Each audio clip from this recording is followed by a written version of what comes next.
would you rather have a all pro player for 3 or 4 years or a very average hold on. Hold on. Now, let me stop. Y'all see y'all gotta be pinning up against me. That's why I don't do that shit.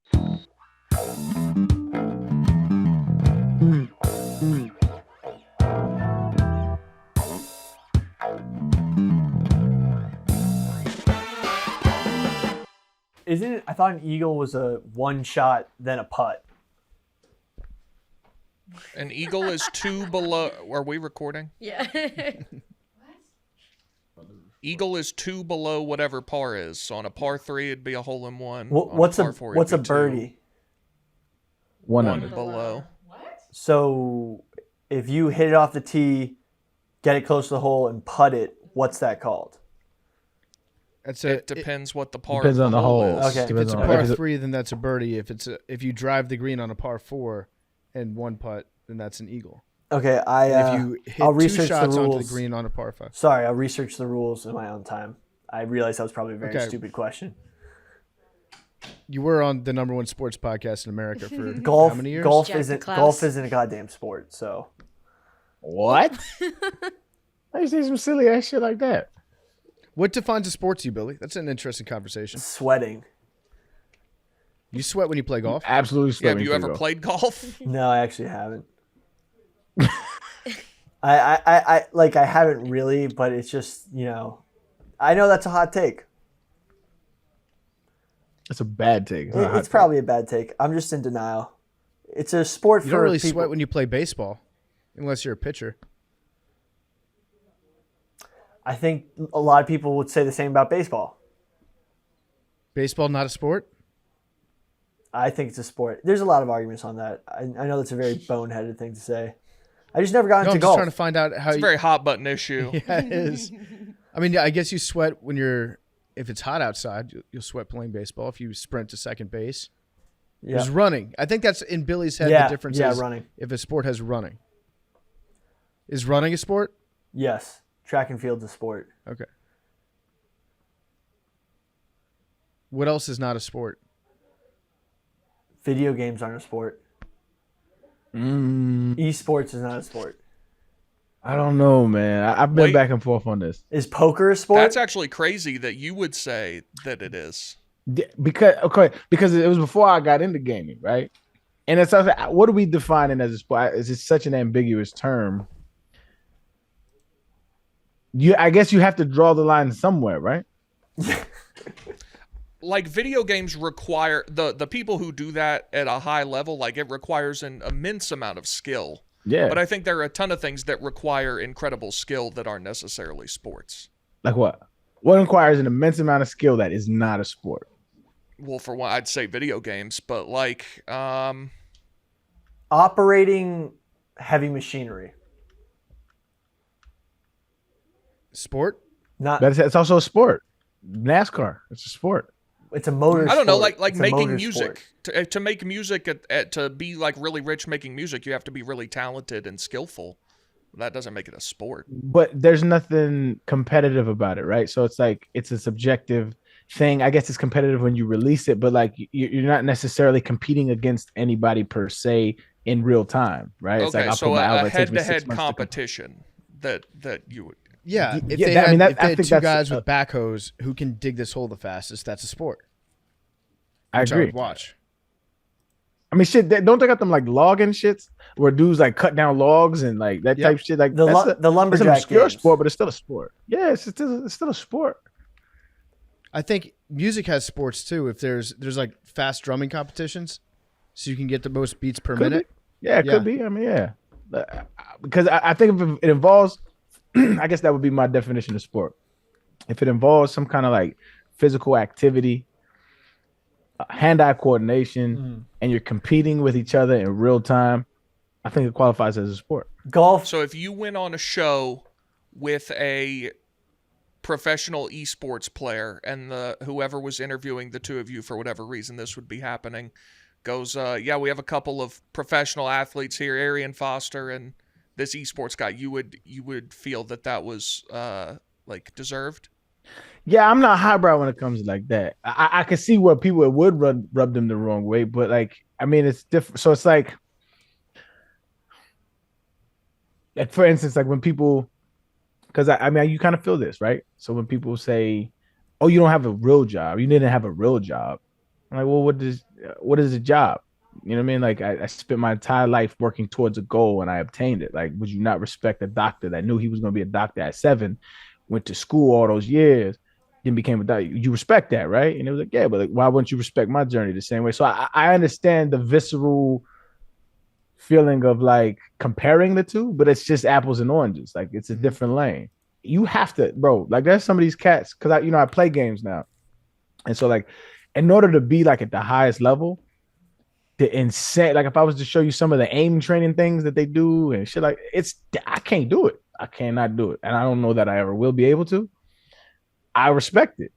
I think as a society we kind of highbrow, and there's like 3 or 4 sports that we deem the main American sports, but at the end of the day, it's like I think it was what was it World of Warcraft. World of Warcraft got more viewership than like a Super Bowl. Why? It is what it is. Well, I think there's games. Yeah, I don't disagree with games with and any sports. of that. Like I think golf's a game, not a sport. Okay, differentiate a game and a sport. Like, what's the difference between a game and a sport? It's like you're playing games. No, with words. I'm joking. Like Billy, golf is a sport, but there's some sports that are sports, but then there's games. Here's the Billy translator. A sport is a game that you can get injured playing.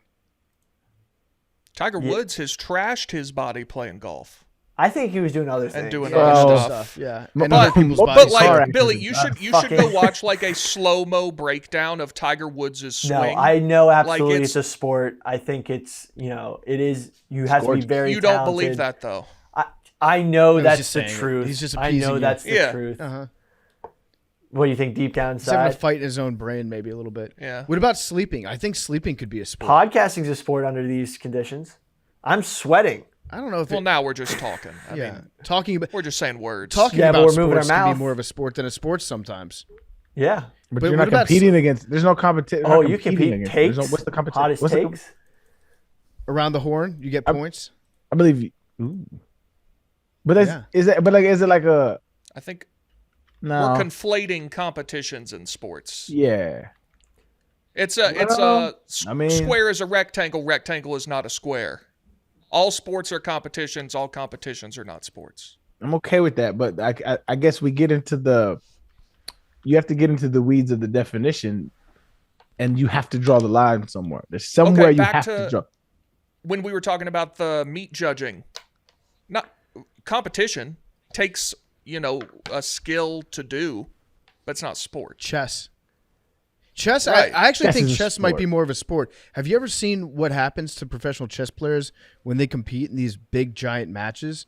They sweat so much and they're so stressed out that they end up losing tons of weight during a chess match. But that's a byproduct of stress. Yeah. And a mental game rather than a physical aspect. Or I having think competitive devices. sex could be a sport too.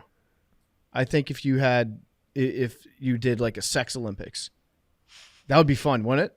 What would your competitions be? You could have shortest. Okay. You could have longest lasting, both.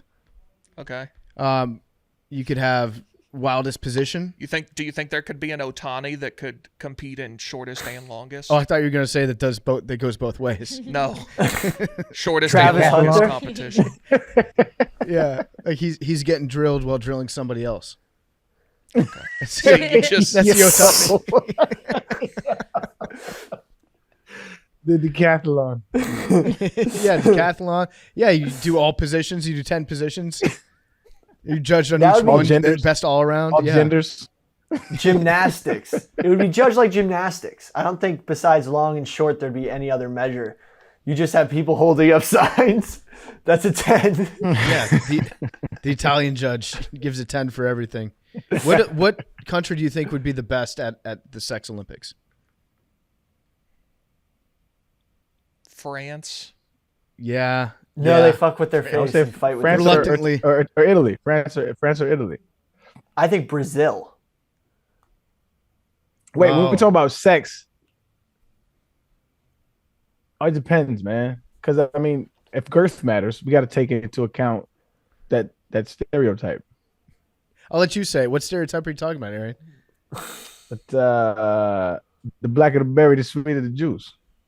Okay, so you're saying like Nigeria, reigning champion. I would like to see the demographics.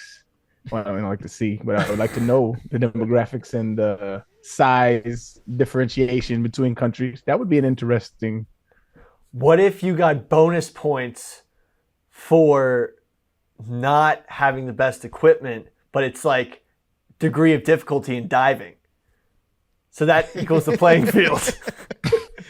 I like that. Yeah. That's a good point, Billy. And the judges are actually also kind of competitors, but they just rate. They throw up the 10 right ocean in the ocean. That's not a bad idea either. So like the person who's like they're almost a piece of equipment, like the pommel horse. So the guy is the judge and he just lies down and then afterwards he rates how good it was. Yeah, that's what I'm saying. Guys we just be like everyone gets a 10. Like, that was fantastic. Thank you. And the judges are also athletes from different countries. That's where it would get a little dicey because then you wouldn't rate certain countries as high. You need an impartial third party. I think the impartial third party would be like a judge. Like we have judges from different countries, but more people would want to be judges than the athletes. Yeah, it's like a barbecue competition. Yeah. Being a judge is the best part. Pornhub would have like I think they've done this. Like film review sessions and sports casting section Have you guys seen daggering, that dance hall type thing? Yeah. Is that when they just like aggressively hump each other and dance? And like jump off stuff? That shit wild, bro. I do not condone that shit. I don't. It's some of the wildest stuff that comes up on my feed. I love my people, but that's one of the weirdest shits I've ever seen. I don't know what the fuck that is. I think you could have like a freestyle competition of that same way, but in the Olympics. I think that's pretty athletic. Freestyle, I like that. It's like the high dive. This is a hard pivot, but we brought up Travis Hunter. Arian, did you watch Travis Hunter at all on Saturday? Do you know who that is? Oh yeah, no. I made a concerted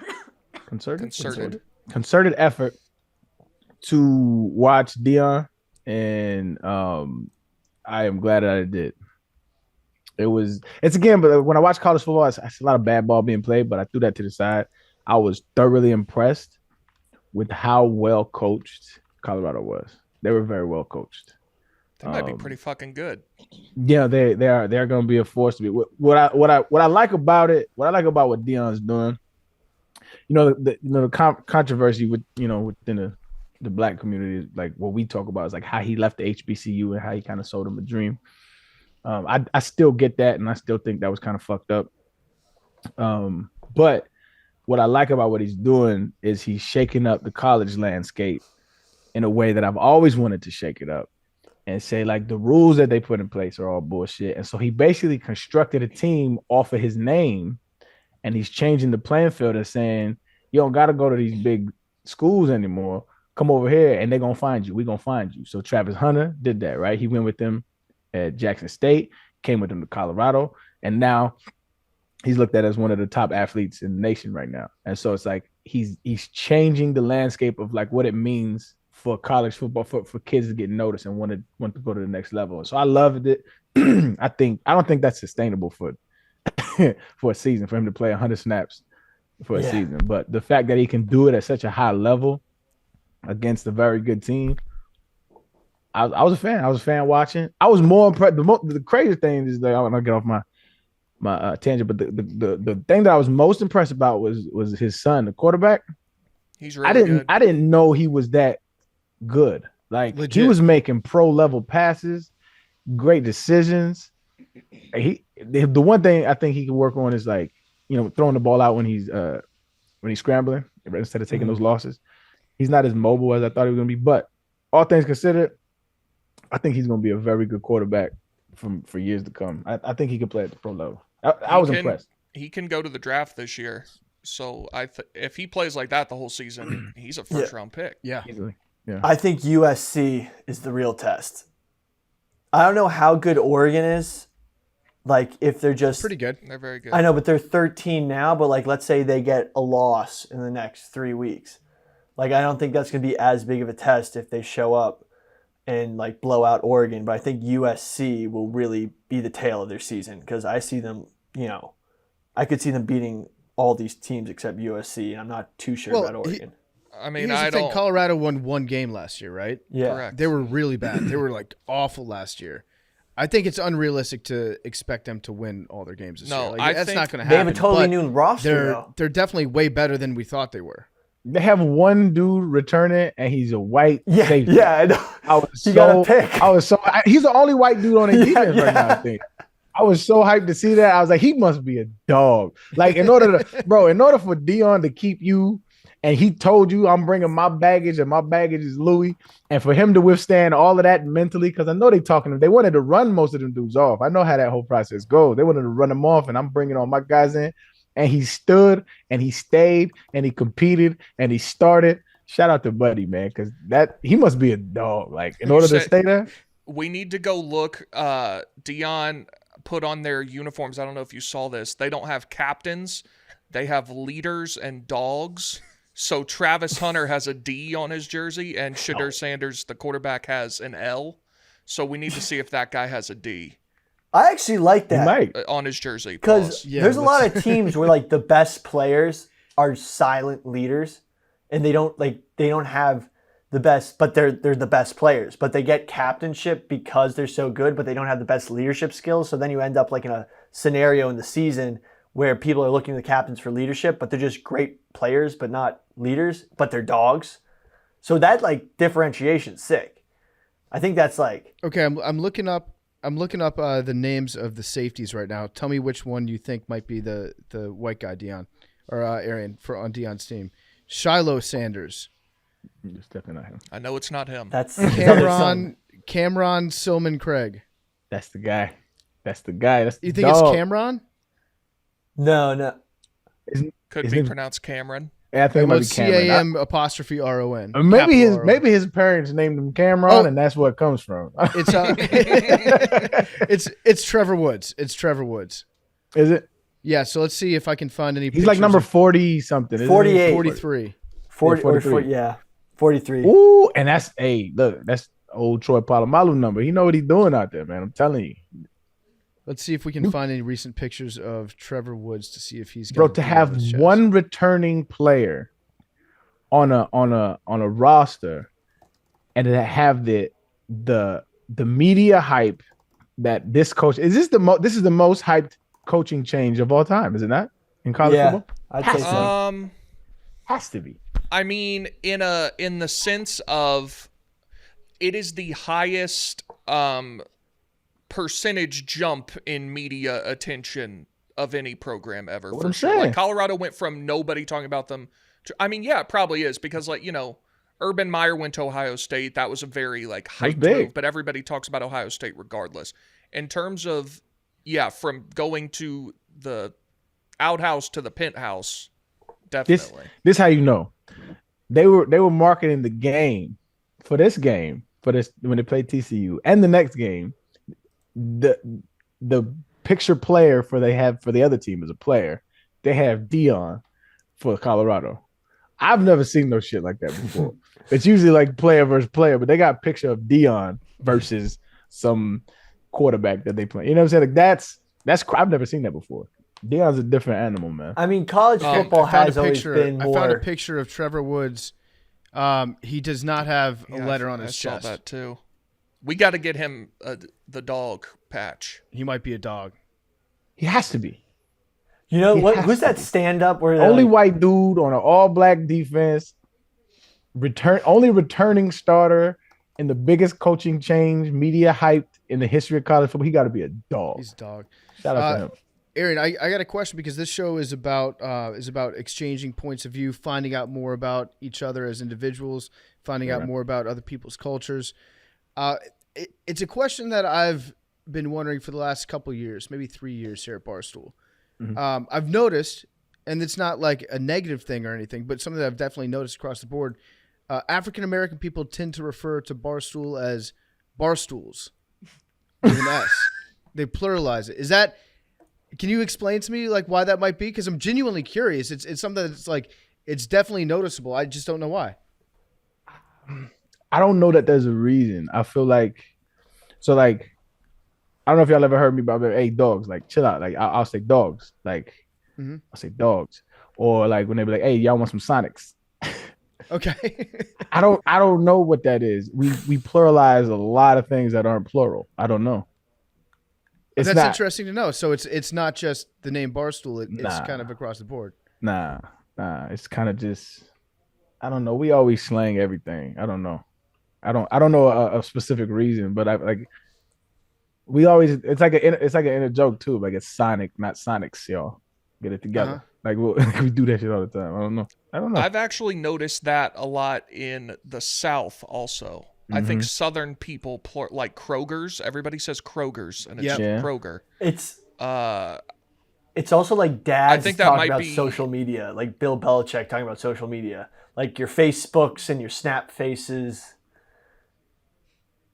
Yeah, I definitely, now that you brought it up, Big T, my grandparents definitely called Kroger Kroger's. Yeah. Or Myers. Myers? Is Myers It might be a Southern thing. I think it could be. Yeah. I've been in the South since I was 17, so my West Coast roots are kind of escaping me. Mm-hmm. Okay, well, that's good to know. All right. Learning. Education. That's what macrodosing's all about, man. Arian, I fucked up. I fucked up at the start of the show, mostly because I didn't really know when we started recording. But congratulations and welcome back. Thank you, my back. brother. Appreciate you. Had a little baby. Sorry, haters. I'm back with the spicy take. Yeah. No, congrats. So in the NFL, we always talk about the baby bump. Players get touchdowns if they have a baby during the week, especially if they're like a wide receiver or a tight end, because everybody's like happy that they're enjoying their new family. They're probably in a great mood. You want to subconsciously at least help that person out, maybe more inclined to toss them the football. So, Arian, people are expecting a baby bump performance out of you today. It's gonna be a fire episode, man. It's gonna be lit. We coming in hot with the topic as well. No pun intended, by the way. A baby bump, and the topic is Catholic Church and pedophiles, but no pun intended.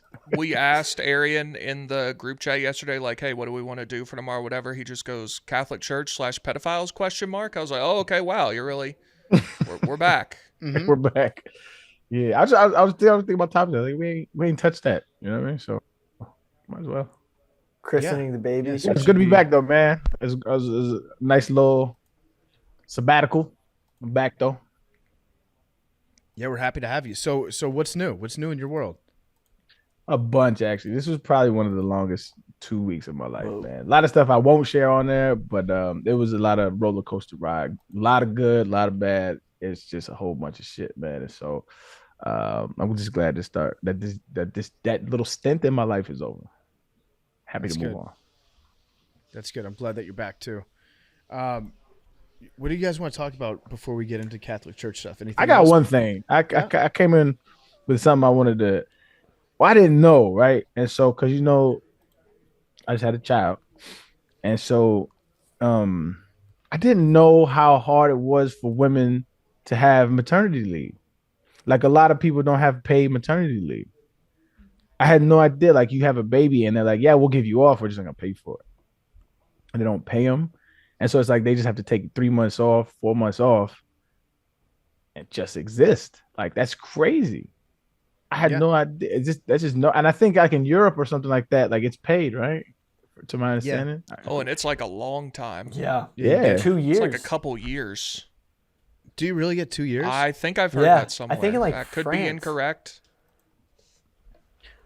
I was just sitting here thinking, I'm like, because she got to go back to work in like, I don't know, 3 months, 4 months, and then the onus is going to fall on myself, which I don't mind at all, but I'm gonna be extremely busy, right?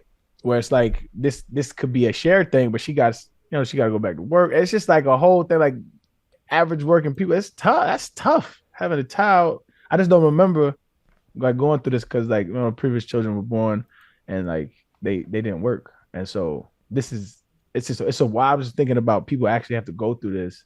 That's a tough position to be in. That's just fucking crazy. It really is. Up to a year in Europe. So the top is Bulgaria with 410 days, and you can spread it out too. You can come back and take it whatever you want. Norway's 49 weeks, Sweden 480 days, Germany 14 weeks, and Greece 43 weeks. Japan 12 months, Iceland 6 months. So those, I mean, it makes sense though. Like if you want to like develop and curate a good, loving home, stable environment for your kid, that first year is imperative. But like get your ass back to work. This shit cracking. What's our maternity leave policy? I don't know that we have anything mandated. Like for the it's not mandated that it's paid. Oh, for the podcast? I don't know. It sounds like 2 weeks and we back to work. So if I have a kid, it's above my pay grade. It'd be interesting. Like, what if there was a company over in Europe and their workers were really upset with just the way that the company was going, and every female employee decided that they were going to get pregnant at the exact same time together, and so then they'd have to all get paid at once to be out for like a year and a half. That'd be tough. Well, there's. What, Billy? I mean, they might, if they're around each other a lot, sometimes they get synced up, so that could help. Yeah, you get on the same cycle. Yeah, so like they could all get pregnant at the same time, technically. Yeah, they could. They could, yeah. Pseudosciasis. I think I talked about it on the show, right? Yeah. Pseudosciasis. Is that what that is? Pseudosciasis is when like you start like a woman can like psychologically go through, like she thinks she's pregnant and her body starts developing pregnancy. Her breasts start to swell with milk and like her cycle stops. Like all these things really happen, but she's not pregnant, but she thinks she's pregnant. Wow. It's pseudosciasis. It's a real thing. I learned about that on Glee. I learned way too much pregnancy sex ed from the TV show Glee, and that happened on there. I would double check on that.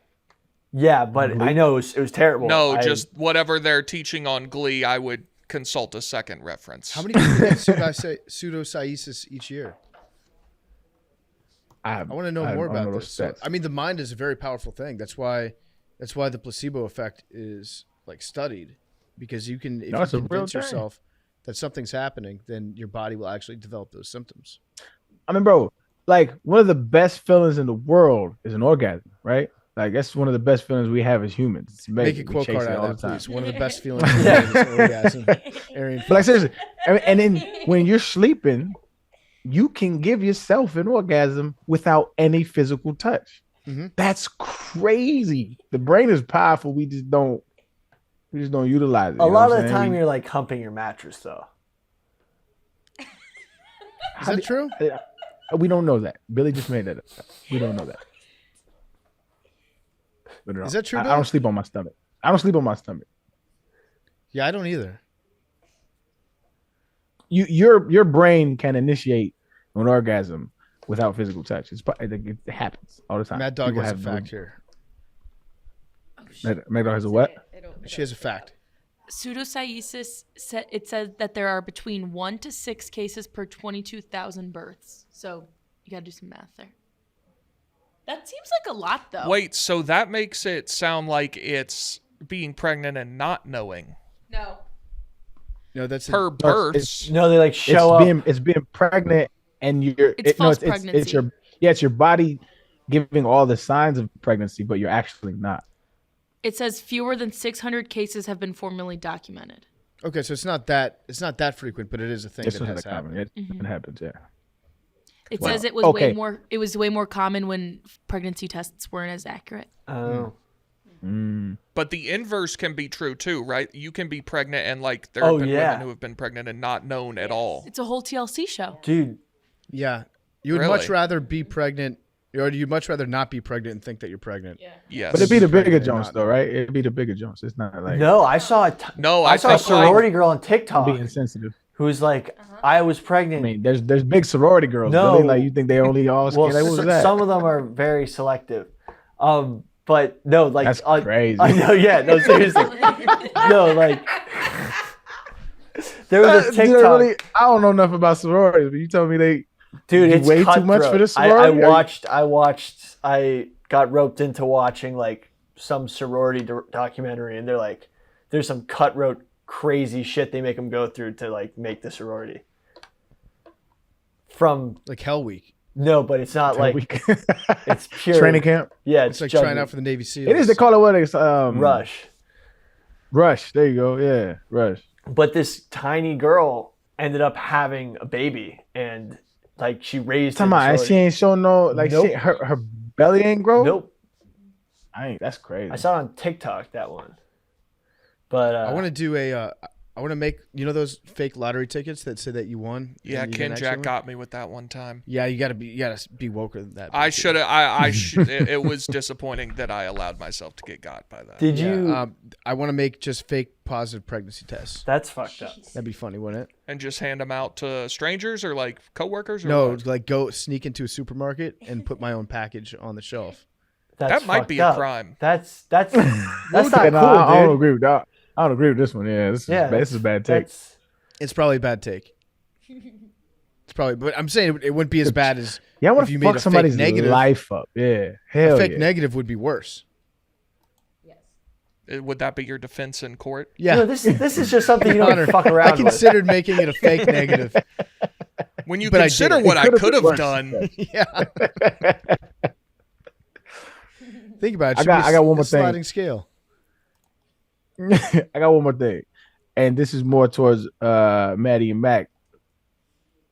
And maybe this is an old trend, but I was watching Love Island. I love this show. Yeah. Sue me. And there's this girl on there named Carmen, who's messy as hell, but that's beside the point. She does her eyebrows in this like, I think they call them laminated, and she literally brushes them upwards to where they look like hella bushy. Yeah. This that's is the new thing. worst trend of beauty that I've ever seen in my life. It is That's awful, bro. that's like the new, what would you call, like, not high fashion. It's the way like influencers and like models and everything do it, and they take either soap, like a bar of soap, soapy brows were a thing for a little bit, or you take brow gel and you just push them up as far as you can to make it seem as thick as they can be, because for a while you wanted really, really thin eyebrows. Now you want as thick of eyebrows as possible. So then they laminate them. I don't know how they laminate them. Like, I don't know. They use like a chemical, but then they laminate them so then they don't move. So like when you move your eyebrow, or when you rub your eyebrow and your eyebrow hairs move, theirs don't do that. They're there. It's like chemical hairspray, basically. It is the worst trend I've ever seen in any kind of fashion, cosmetic, it looks horrible. It looks like, I don't know, like you got a caterpillar on your face. She looks dog. Look, It's Bushy I would eyebrows. Bushy eyebrows aren't. They can be attractive sometimes. no, whatever your eyebrows are, fire, cool.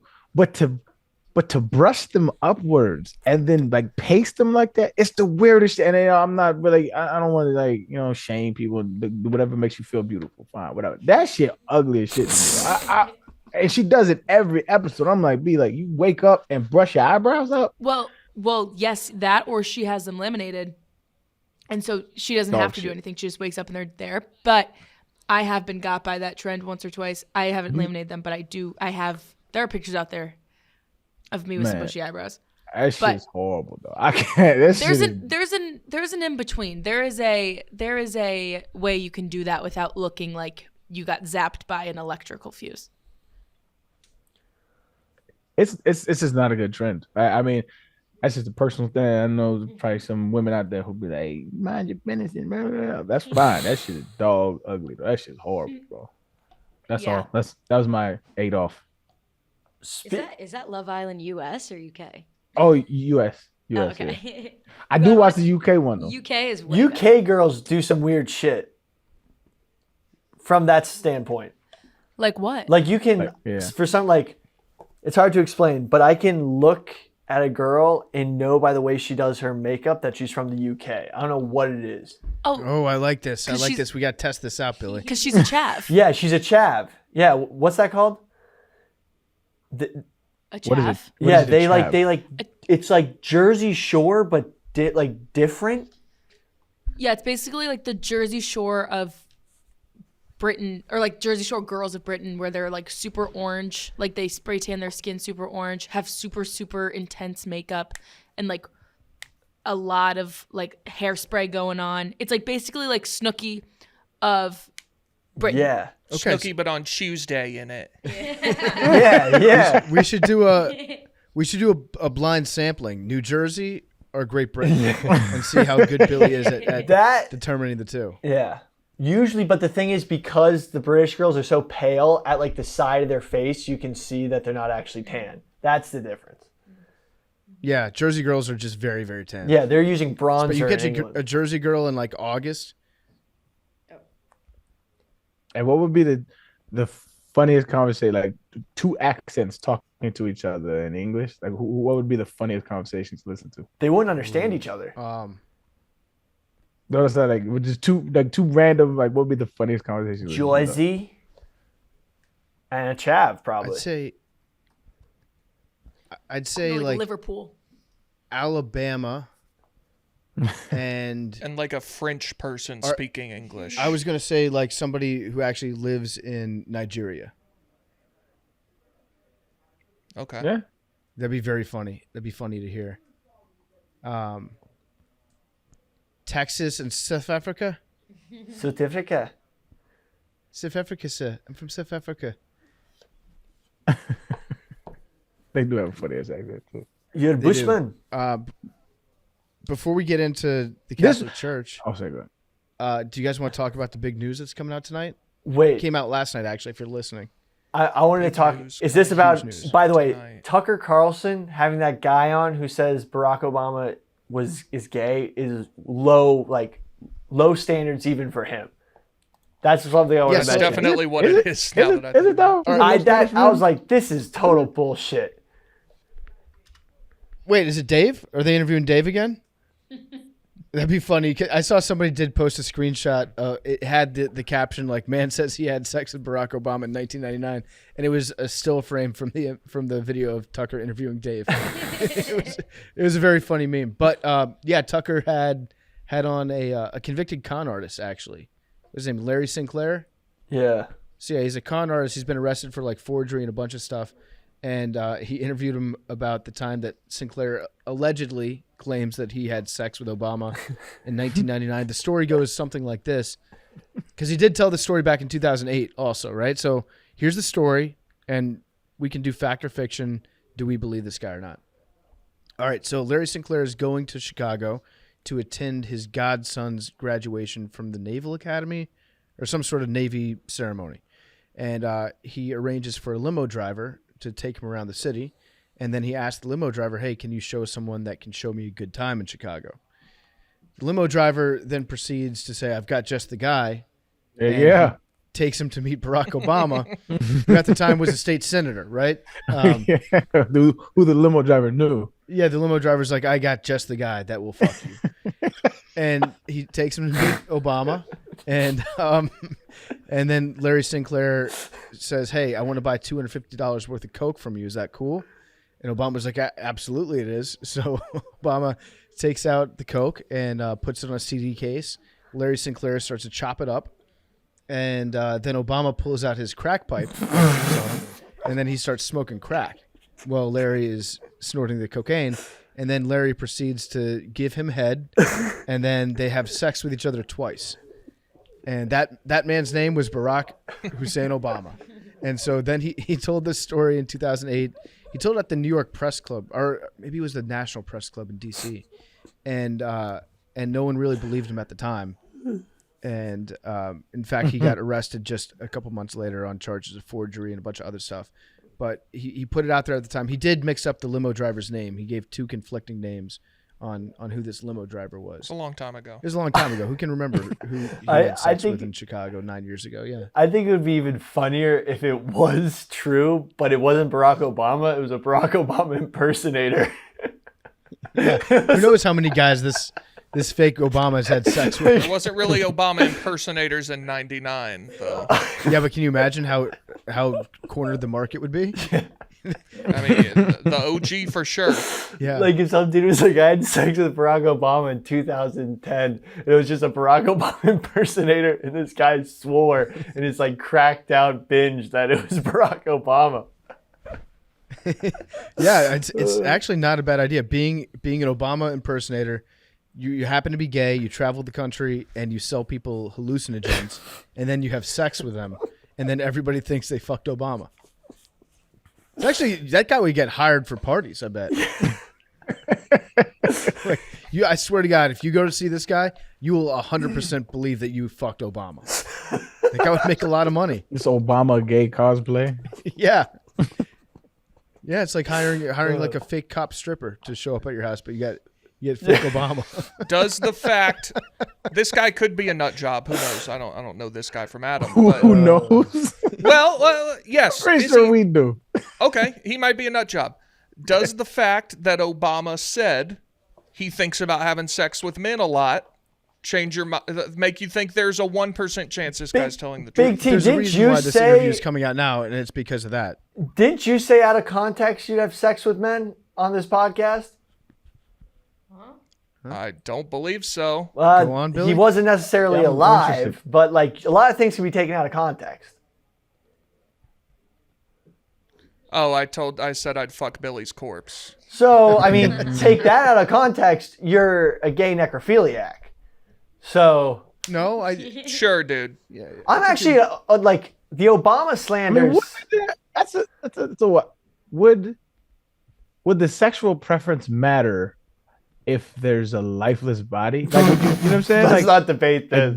This is going gay down a dangerous necrophilia. Wouldn't it just be necrophilia? yeah, I tend to agree. I feel like if you're a necrophiliac, the gender doesn't really.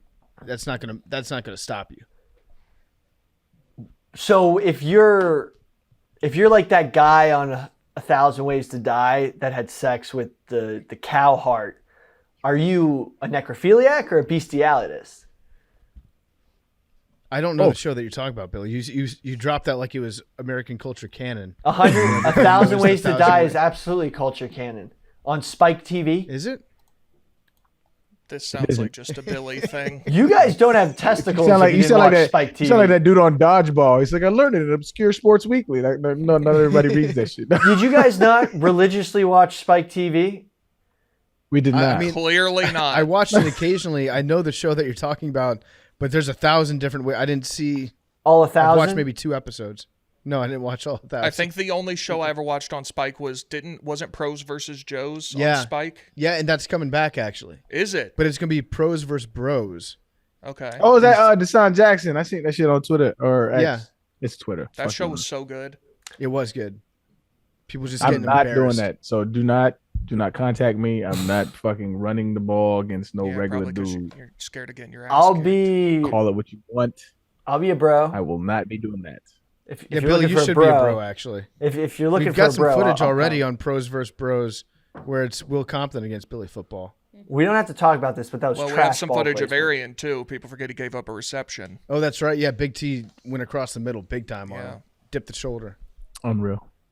Unreal. Would have scored if it was a real game too. I was by his ass. Is that right? We should do the Tennessee Minute though. So let's do the Tennessee Minute, presented by your company here. I heard that we're in talks to get you sponsored, Big T, this fall. Love that. So Love that. Tennessee, big statement win against UVA. Yep. Soften them up nice for JMU. UVA is about to get a train run on them by Macrodosing. Are you so Ebo, our other James Madison graduate, this is his Super Bowl, is the Virginia game. JMU's a 7.5 point favorite on the road. That's scary to me. It's very scary. That's to too me. much. It's terrifying to me. I mean, if you had told me 10 years ago that we would be favored in Charlottesville against UVA, I'd be like, you're insane. This is nuts. But that's just the nature of the beast right now. JMU is hot. We're a good team. UVA is having a bad, I was going to say down year. They're having a down decade. Yeah. 19, they were very good. Were they? They went to the Orange Bowl, I think. I believe it was 2019. Okay, well, this year's not 2019 Correct. apparently because bad few years. JMU being favored at UVA is it's crazy. I would prefer that we would not be a 7.5 point favorite or whatever it is. But if we win, then we can do the Ohio State thing. James Madison University, the University of Virginia. Wow, that'd be big. Yeah, be huge. That'd be big. I regret saying it out loud right now because I don't want to jinx it, but yeah, JMU should win this game, but anything can happen. But yeah, Arian, you texted during the game. Did you watch a little bit? I was going back and forth, and then when it was on the same time as Colorado. It was a very boring game. I watched like the first it was just boring. Like no disrespect, but I just lost interest, and I was like, I'd much rather watch the Colorado game, which was entertaining, had a better storyline. It was just I saw a little bit. I didn't see it. Guy? I didn't see enough to critique. We said what? One TV? Is that what do you mean? You're a one TV guy? Yeah, I'm not finna have 7 fucking games playing. Nah, bro. He's calling you a broke boy. Oh, okay. I mean, I guess you're not that rich. My TV 100 inches though, guys. I mean, so you could easily split that thing into 4 games. I'm not interested in that. Like when I watch the game, I want to watch the game. I don't want to have 7. Like I don't have to report on all these games. You know what I'm saying? Like that's y'all's bag. Like I can't even focus on that type of shit. Like I like to break down a game, see what went wrong, see what they doing wrong, what their tendencies are. Whoop. That's how I like to break down. I'm not finna bounce back and forth. I have 7. I agree because a lot of people might as well just have a scoreboard up. Like some people don't. They like the numbers. They like the numbers of football more than actual football. I agree with that. You can like both though. No, but there's like football nerds. Like I feel like numbers people aren't real football guys because they're also the same people who are good at fantasy football, which just isn't reality. Well, even then, so it's like when you look at when I played 1 year of fantasy football when I was in the league, 2014. And I fucking dominated that league because I understood, okay, if they go against this defense's tendency is to do this. They'll do this well against this offense. Well, you're able to judge it and gauge it way better. Whereas now I'm guessing. I'm totally guessing because I'm not watching. But so when I watch a game, I think I look at the game differently. I look at it like an offensive coordinator would rather than like a fan. Like y'all are like, oh, this is a good play. I'm looking at, okay, it's 3rd and 7.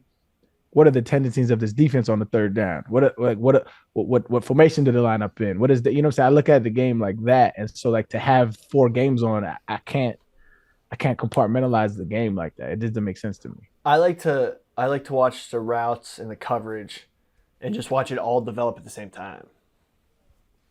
Yeah. I mean, you see what coverage they're in, right? Yeah. They're in cover 0, they're in cover 1, they're in 6, they're in 2, they're in class, like all these different. It's a game. It's a chess game being played by the coordinators, which I like to watch. That's what I like to watch. It's not necessarily, and then every now and then you get a special player that you like to watch who can. I think that's what's special about football to me is like every now and then you'll have a player that the scheme doesn't matter, right? That's how offensive and defensive coordinators look at it as well. They look at it as the scheme is like the field of play, and then every now and then there's players that kind of transcend that, and it doesn't matter what you throw at them, they're going to make a play. And that, to me, that's the beauty of the game. Also, I saw a clip of Larry David that absolutely I back 100%. That might be another hot take. I like where you're going with this, Arian, because I listened to Mike Greenberg's radio show this morning, and he played this clip of Larry David. Bro, I hadn't thought it all the way through, but Larry David finished my thought. No more kickers and no more kicking in football. There need not be kickers. It has nothing to do with football. It has 0 to do with football. The game needs to be played by the players that play football. Kicking is the most asinine aspect of football, and it just needs to be done away with. No more kickers. Are you going to change the name? Yeah. No. Keep it football. You can't call it football and have no kicking. Call it whatever you want. Don't care. No more fucking foot. No more kickers, bro. Okay, what about this? Because this is my solution to the problem. I know you hate kickers. You're racist against kickers. I don't hate kickers. I just don't think that Placist. We don't play the same sport. We don't play like when you look at like Adam Vinatieri, who's the greatest kicker of all time. Like you talk about him in the same because he's a Hall of Famer, like as the same breath as like a Randy Moss. Get the fuck out of here. They're not the same athlete. They didn't play the same game. He maybe was on the field 1% of the time he played football. Okay, shit is ridiculous. What do you think about this? No disrespect, it was really what he did, by the way. You keep the kicking in the game, but the player that scores the touchdown has to kick the extra point. What about field goals? Field goals, whoever's on the field during third down. You can pick one? Yeah. So then you would just teach all the quarterbacks to kick. Or you could have, if it's like third and long, you could have a kicker that lines up in the slot, and you kind of hide them out there, and you sacrifice that one position for the third and long. But then again, that would like have like goofy. What if you're kicking a field goal not on first down? Honestly, not on fourth down. That might make people into the game. Okay. That might make people better at kicking. This is weird because you have fucking revelation. No, because you have better athletes learning how to kick, but also since it's not so repetitive, it doesn't have that weird yip type action behind it.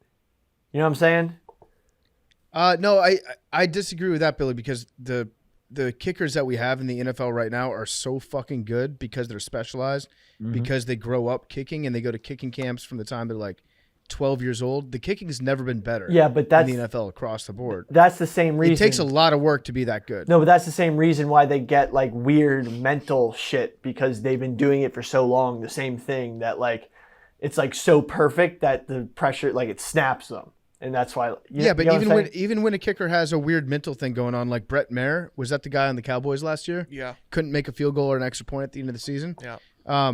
Even when he's missing, they're usually not like egregious, absolutely disgusting misses.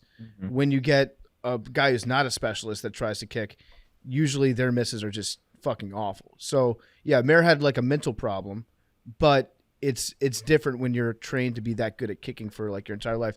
You can't possibly take a guy that is like a quarterback or an all-star player and then have them grow up and dedicate that same amount of time to learning the kicking game. But not enough hours in the day. But there's plenty of guys that can kick. Chad Ochocinco, Wes Welker. But this is my point though. The Chiefs have a guy too. Y'all are all big football fans, right? I grew up playing since I was 7 years old. Never once, and correct me if I'm wrong, my brothers, never once have you been like, oh shit, they about to kick. I can't wait to see this. It's just a byproduct of the rules of the game. Never once were you like, man, who's your favorite, whoever your favorite kicker is. You'll be like, man, I can't wait to catch this game because Pat McAfee about to punt. Never has that been the case. Nobody goes and buys tickets to watch Sebastian Janikowski hit a 50. Nobody does that. That was going to be my example, actually. Janikowski was awesome. He was like 260 pounds. Yeah, it's like a pudgy ass that was fun to make fun of. But like, you're not going to go. You don't watch the game to watch him kick. Fat Randy. He's a byproduct of watching him kick. Justin Tucker. Justin Tucker, people like watching him kick because he's so good. Nobody does. They like watching him kick because he has to kick because it's a part of the game. But nobody goes to the game because he's kicking. People go to the game to see Lamar Jackson. People go to the game to see, their defense. That's why you go to the game. If you cut out kickers, right, you get more offense versus defense. To me, the most exciting thing in sports in general is college football overtime. I love that.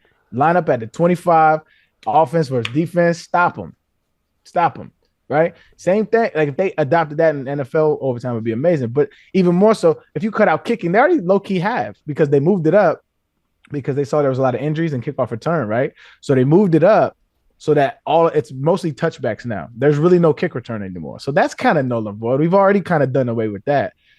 All we have to do is get over the mental aspect of punting.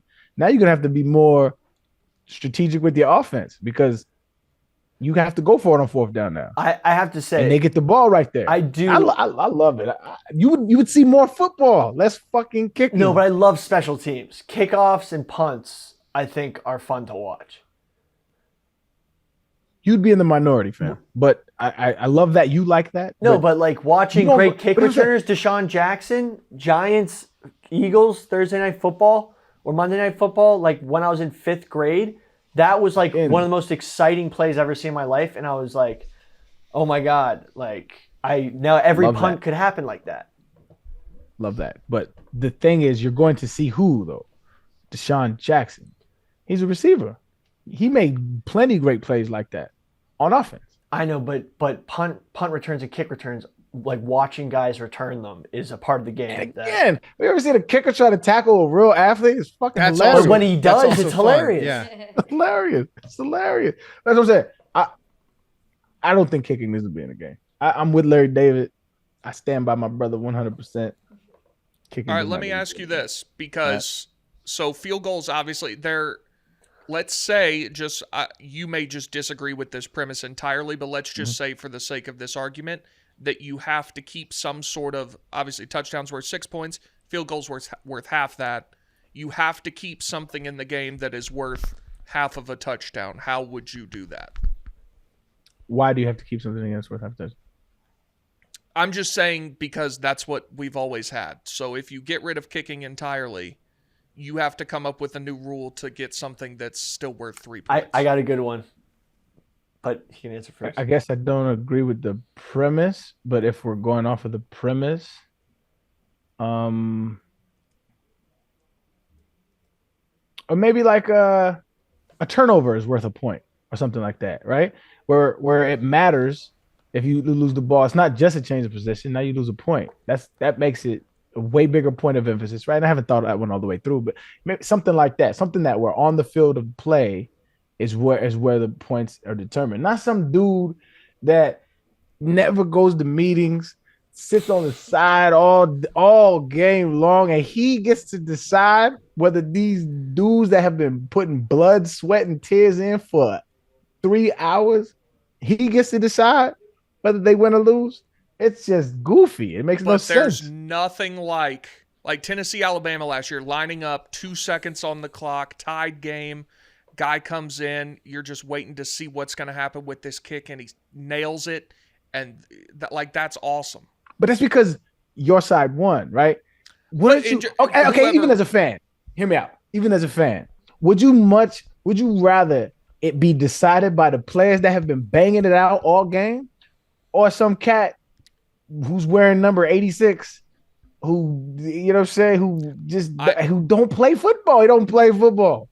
I don't disagree with your argument. It's just that it's so integral to the game at this point. Like there's an entire, like the whole, at the end of a game, if you're down 1 and you're at your own 20 with 38 seconds left, okay, we only need to get to the 35 to have a chance to win. Now you've completely changed the whole game. Like, shit, we've got to go 80 yards in 30 seconds.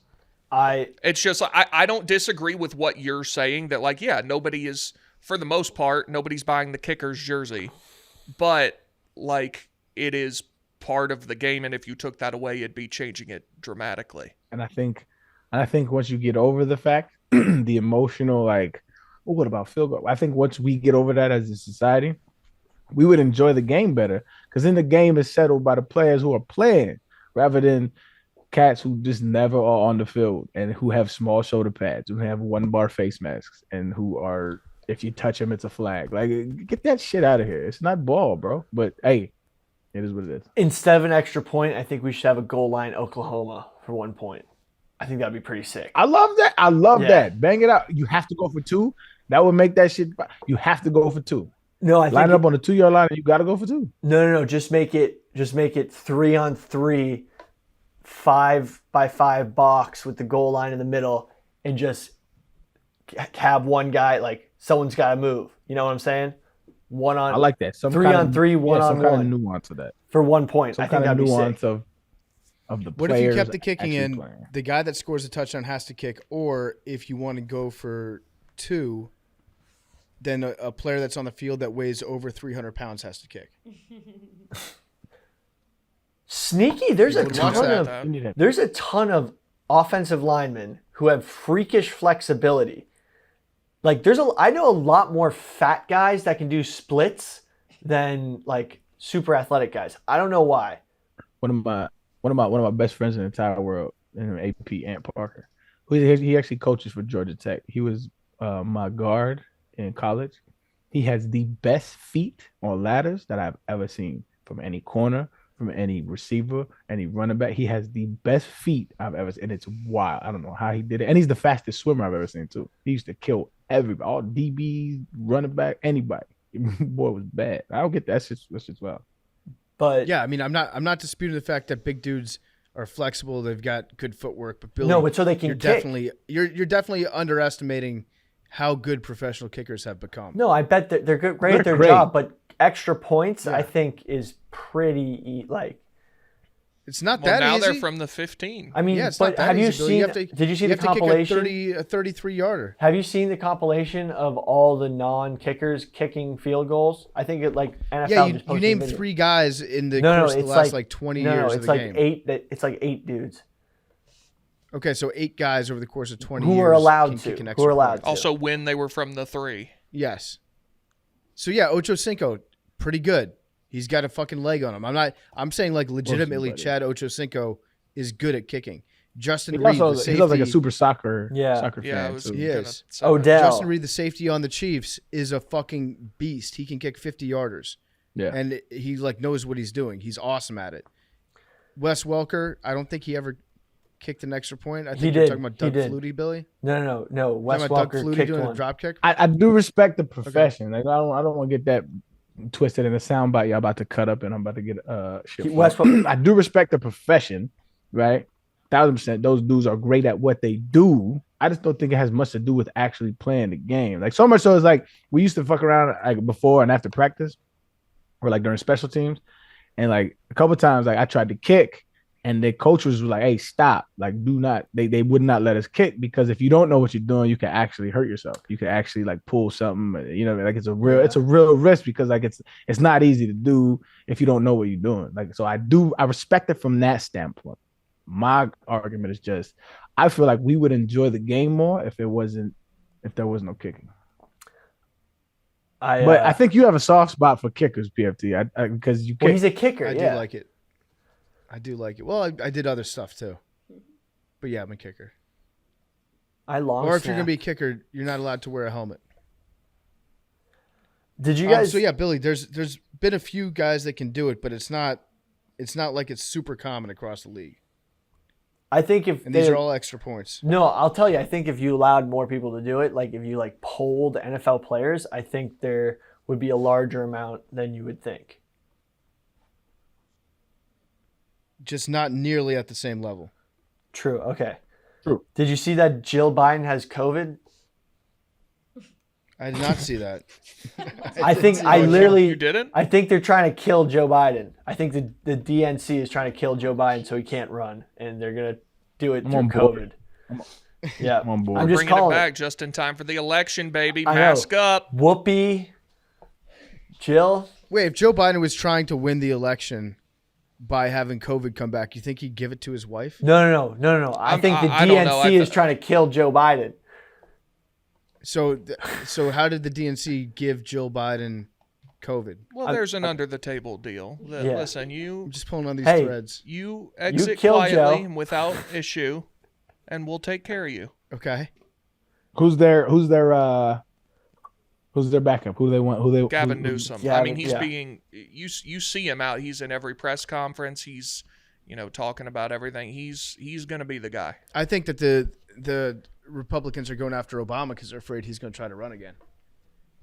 Well, he can't. What's the rule? What does it say in the Constitution? Does it say that you can't serve more than 2 terms, or does it say you can't serve more than 2 consecutive terms? It's terms total. Terms total. I know in Georgia as governor, you can serve 3 terms, but only 2 consecutively. So a couple guys have done 2, taken 1 off, and then come back. Come back to run. But yeah, you can only do 2. I've heard Michelle Obama is being tossed out there. That's just people have said that for years. Yeah. That they just really like Michelle Obama. Yeah. Mm-hmm. It's gonna be Gavin Newsom. It's gonna be Newsom against hopefully Vivek, but probably Trump. I say Trump Hillary. Run it back again. Hold One on, more time. Yeah. Loser leaves town. Let's play the hits. Losers executed. You think the How about DNC that? is gonna not want Joe Biden to run again? Well, they're going to I kill really him do with believe COVID. that, yeah. Aside from Billy's comment, They're not going to kill him, but I genuinely do believe he will not be running in 2024. oh, you're great. You haven't been paying attention to DNC, brother. They all in. I I'm don't. not. I don't Don't think get me- they I- can be. I promise you, they want that motherfucker to run again and to be a goddamn skeleton behind the Oval Office, in the Oval Office. I don't agree with it. If they were but smart, they'd they run want- RFK. they're pushing him again. What's that, Billy? Talk that libertarian shit, Billy. Because, I mean, did you see what RFK had to say about BlackRock? He's had a lot of shit. He's on a press run. He has a press run. Tell me what he's saying. He wants to create a government program so that single families can buy houses and are able to compete against large corporations that are buying up all the real estate, especially single family homes. So like locking them with like 3% interest while being sponsored by the U.S. government so they can compete against these large real estate funds buying up all the single family housing. So that's a great plan. If that's what the plan is, then it sounds good to me. When- But the problem you're going to run into, Billy, is that RFK Jr. is like a super popular candidate for president, just not on the Democrat side. I know. No Democrats like I him. know. It's just like He'd come on this show. my He'll grandfather. talk to My anybody. grandfather worked one job and had a house at my age and 2 kids. Like, what the fuck? What happened to this Yeah. country? You're so It close. sucks. You're so close. It sucks. We're with you. It is. It's like it's impossible for young people to own homes and to Yeah. build up that equity.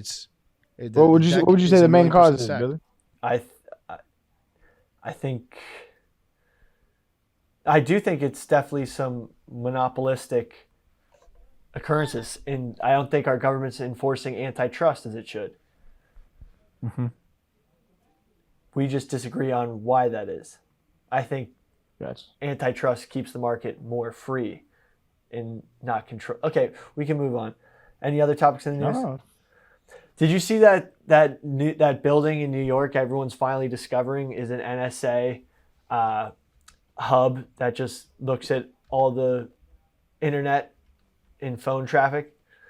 So there's this. What building is that? There's now? a 38-story building kind of down near the Sirius. Where's the Sirius building in New York City? Again? It's on Avenue of the Americas somewhere. Yeah. John Rich. Do you actually refer to 6th Avenue as Avenue of the Americas? Well, I didn't. I forgot which avenue it was. I just remember it was on Avenue of the Americas because that's where I went to record my first podcast, where I was able to pee before Ed Sheeran could pee, and he didn't actually. Businesses that list their address as Avenue of the Americas, and Chick-fil-A does it. The Chick-fil-A on 22nd and 6th does it, which I don't like, but come on, you're on 6th Avenue. Don't be pretentious. I forgot that. I just remember when I was there to record the show, I was like, oh, Avenue of the Americas. I'm on Hollywood Row, baby. Like, then I'm amongst the stars. Isn't 5th Fashion Avenue? Yes. Yeah, there's Fashion Avenue. Yeah. So there's this cool building on 33 Thomas Street. It's actually not a cool building. It has 0 windows.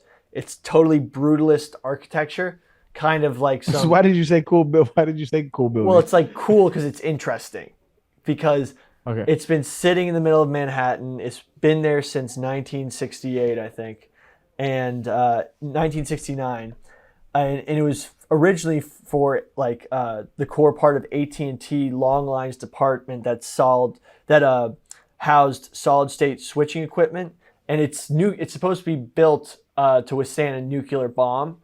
It was Cold War, but people are realizing like this giant buildings like in downtown New York, and they're all like, the internet's finally been like, holy fuck, what is that building with no windows in downtown New York that just looks like a giant piece of concrete? Like, what the hell is that? Like, it's just been hiding in plain sight, but the internet's finally caught on to it. And it's been like rumored to be an NSA, like basically where the NSA just reads all your messages and the government just like, Patriot Acts all your stuff. But it's funny that like this gigantic building that's been in New York City, people are finally like, what the fuck is that thing?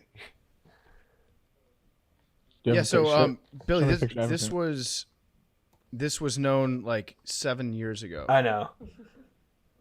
But TikTok is finally finding it. That's what you're saying, right? I've known about this building because I grew up here. So like, it's kind of near Little Italy, and you're like, what the fuck is that?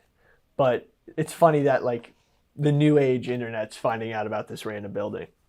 That we should do that. We should just do like TikTok investigations where we uncover things that were previously reported in the mainstream media like 20 years ago for the kids. For the kids, and be like, look at this new thing that we're just discovering. Y'all aren't going to believe what Bill Clinton did. Yeah, just have a calendar like what was in the news, what major investigations were in the news 20 years ago in 2003. If this podcast is still going in 2030, do you want to try to do like a Y2 2030K? Sure. Sweet. You know what we should do? Hey, Billy, can you put on TikTok, do like a green screen? Uh-huh. The Bush administration, it turns out, lied to America about weapons of mass destruction. The aluminum tubes that they say were being purchased, those weren't for nuclear centrifuges at all. Those were designed for rockets and missiles that we knew that Saddam Hussein already had. And when George Bush and his CIA director said it was a slam dunk, they knew it was a lie. You should do one of those. It'll be big. Breaking news. Break it on TikTok. I'll break it on the Macrodosing. Mohammed Atta did not receive direct funding from the Iraqi government for his attack on 9/11. Whoa. That would be good. I like that idea. Billy discovers 20-year-old news. or no, you could do a thing of like conspiracies that came true. That like, because all those things weren't true. It's crazy because that was like at the time we all knew that he was full of shit. I still have no idea how we ever got into the Dixie Iraq. Chicks. It's crazy to the think Dixie about. Chicks. Well, I think they're now the Chicks. They were on it before any of us. They got canceled. Yeah, they were one of the first victims of cancel culture because they went on stage and they were wearing T-shirts that said "FUDC" for "Fuck You, Dick Cheney," and then country music stations across America started like running over their albums with steamrollers and shit.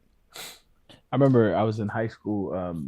I was in history class, and the topic came up about weapons of mass destruction, and I got in an argument with this kid about the same shit. And he was like, "You're a conspiracy theorist." I'm like, "Bro, they lying their ass off." And I got kicked out. But then later, my English or my history teacher came and she's like, "I side more with you, but like you're just really aggressive when you argue, and I couldn't have that in the class." I was like, "I appreciate you having my back, dog." Yeah, you should call that. But also, like, you should call that dude and be like, "I was right." Yeah, I don't even know that nigga name, bro. It was what was it? I was 20 years ago, bro. Holy shit! Yeah, I'm old. It was 20 years ago. But Damn. what's more aggressive, like threatening to invade a country and bomb them and kill like a million of their people, or like being like, "Hey, you're full of shit. Shut the fuck up" in history class? Well, that's what I was like banging on him like that. I'm like, bro, I was like, if it was your that's like the same kind of logic I always use. Like, if it was your family over there getting bombed, and you would give a fuck then, wouldn't you? Like, because like we like to minimalize the death toll and just think of it as numbers, but like it was a people dying, and so like I took that angle. I was like, you don't give a fuck because it ain't your people. I was doing that shit. And she's like, Arian, calm down. Yeah, you were right. It's actually it's heartbreaking to think about, but at the time I was in a political science class in high school, and there was a girl that was in our class that was from Iraq, and she would go back there, once a year, once every other year, right, visit her family. And once the beat of war, once the drums started going, where you could tell that like the Bush administration was going to invade Iraq, she gave a presentation to our class. She's like, "I want to show you, like, this is Iraq right now," and it looked like a normal foreign country, open marketplaces. Obviously she was like, "We don't like Saddam Hussein, and he's a bad guy, and he takes political prisoners, and he's a tyrant. But this is what's going on over there, and if you start a war, you're going to destroy this entire country, and that's my family over there, and that's my friends over there, and they're real people." And she was like trying to convince us that like, hey, look before you leap, and try to think about what you're going to do. And our whole class was like, "Yeah, this is fucked up. Why are we doing this? This has nothing to do with the war on terror." this is going to be a really bad situation that we get ourselves into. And so like everybody knew that it was going to be a bad situation, but we just did it anyways. Anyways, that's not our discussion for today. I think we already did an Iraq War episode. It's probably the biggest foreign policy mistake in United States history, but whatever. Did we ever talk about the one-way, the rooms that only could be opened from the inside, but no one was there? Like the Saddam torture apartments? That's some of the scary. I thought you were going to talk about Saddam's gateway to like the Shadow Realm or whatever. Yeah, but that's different. That's but like some of this, like some scary shit was like U.S. soldiers would like bust into these torture houses and death like crazy box springs with batteries attached, and they could only be opened from the inside, but they were locked when they got in. They could only be locked from the inside, but they were locked when they got in, and just no one was there. But there was just tons of atrocities, and it was just like, what the hell happened? Yeah, bad dude. Saddam Hussein, all time evil dude. Very, very bad person. I'm not endorsing him. I did read a very interesting book though that was written by the people that kept him hostage, or not hostage, kept him prisoner while he was awaiting his trial and subsequent execution. Like United States military people were in charge of making sure that he was secure, because there were a lot of people that either wanted to free him or a lot of people that wanted to capture him and kill him in his own country. So the United States military actually had to guard him around the clock, and this small group of guards ended up, I don't want to say becoming friends with him, but they like understood him, and they were, they saw the humanity in him as a bad person, but they developed like almost this weird relationship of respecting him as a human being while also understanding like where he came from and how he came to be in power, and all the past like conflicts that you have in between the different parties in Iraq and how complicated things were. It's a really fascinating book that was written by the people that got to know him. And yes, still a very, very bad guy. And they even say like, yeah, it was hard to reconcile that the same guy that we were looking after was the same guy that, gassed the Kurds and all that stuff. But it's an interesting read. And I lied. I didn't actually read it. I listened to it on tape. Do you guys think, does that count? Yeah. If you listen to a it book? Does. Yeah. It absolutely like an does. Did I read it? Did I read that book? Yeah, you read that book. You read the book. Yeah. Okay. I don't even know that I would say that. Like, I would tell people, like, I don't read books, I listen to them. But, like, I can digest it so much. Like, I don't want to sit down and read a book, but I'll listen to one all day, like, while I'm working. So if you're listening to this, right, you read Macrodosing today. If you're listening. People, sure. Okay, We put out weekly books. People argue that when you listen to it, your brain sometimes tones it out. But when you're reading, sometimes you tone out the words. Like have you guys ever like read a whole page and like you're like reading for school and then you just realize like, I didn't take in anything I just read. I just read it and like was thinking about something else. I think there's different. People learn differently. Like that's what I like. Like that's what I used to loathe about school, was that it's very like they teach a very certain way, and I never learned like that. I learn visually. I learn audibly. I don't really learn like, hey, study this chapter. I can't do that. Like I don't do that very well. And so it took me time to understand how I learned. And so how I read now is I have to audibly read out loud. Like reading to myself is not the best way for me to learn in order to retain the information that I'm reading. So like if I audibly read it, and then if I have the audio book and the book, that's how I read now. Like I'll do both. I'll get both, and that shit is that's just beautiful. I really learned like that. But like I used to hate how they used to like, and then it makes you feel dumb. Like how one of my homeboys was a very smart cat, but he was shitty in school, that he thinks he's dumb because he don't do well in school. And I'm like, he's like, man, I'm just dumb. I'm like, you're not dumb. That's just how they want you to learn. And I hated that. That sounds like an awesome way to read a book. So you listen to it. Do you listen to the words as you're reading the words at the same time? Do you listen, like when you read, do you read faster than the words go? Do you have to slow your reading, or do you have to speed your reading up? Well, I think that's the beauty of it, is because audibly, it very rarely are you ever saying, hey, can you slow down talking? You retain it very well, right? And they do a good job in the audiobooks of enunciating very clearly and having an influx of words, you know what I'm saying? Like the inflection, they do a really good job of that. And so it allows me to, the beauty of reading, and why I think reading is better than like watching a video, is because it allows your imagination to come into play. Well, audibly, and visually. If you do both of them, it still allows you to do it, but it's almost like it takes the responsibility off of you more so. And then have you ever been reading a book and you're like, what is this word? And you have to stop reading and there's like all of that stuff, but it just makes it easier to comprehend when somebody else is reading it to you and you're reading at the same time.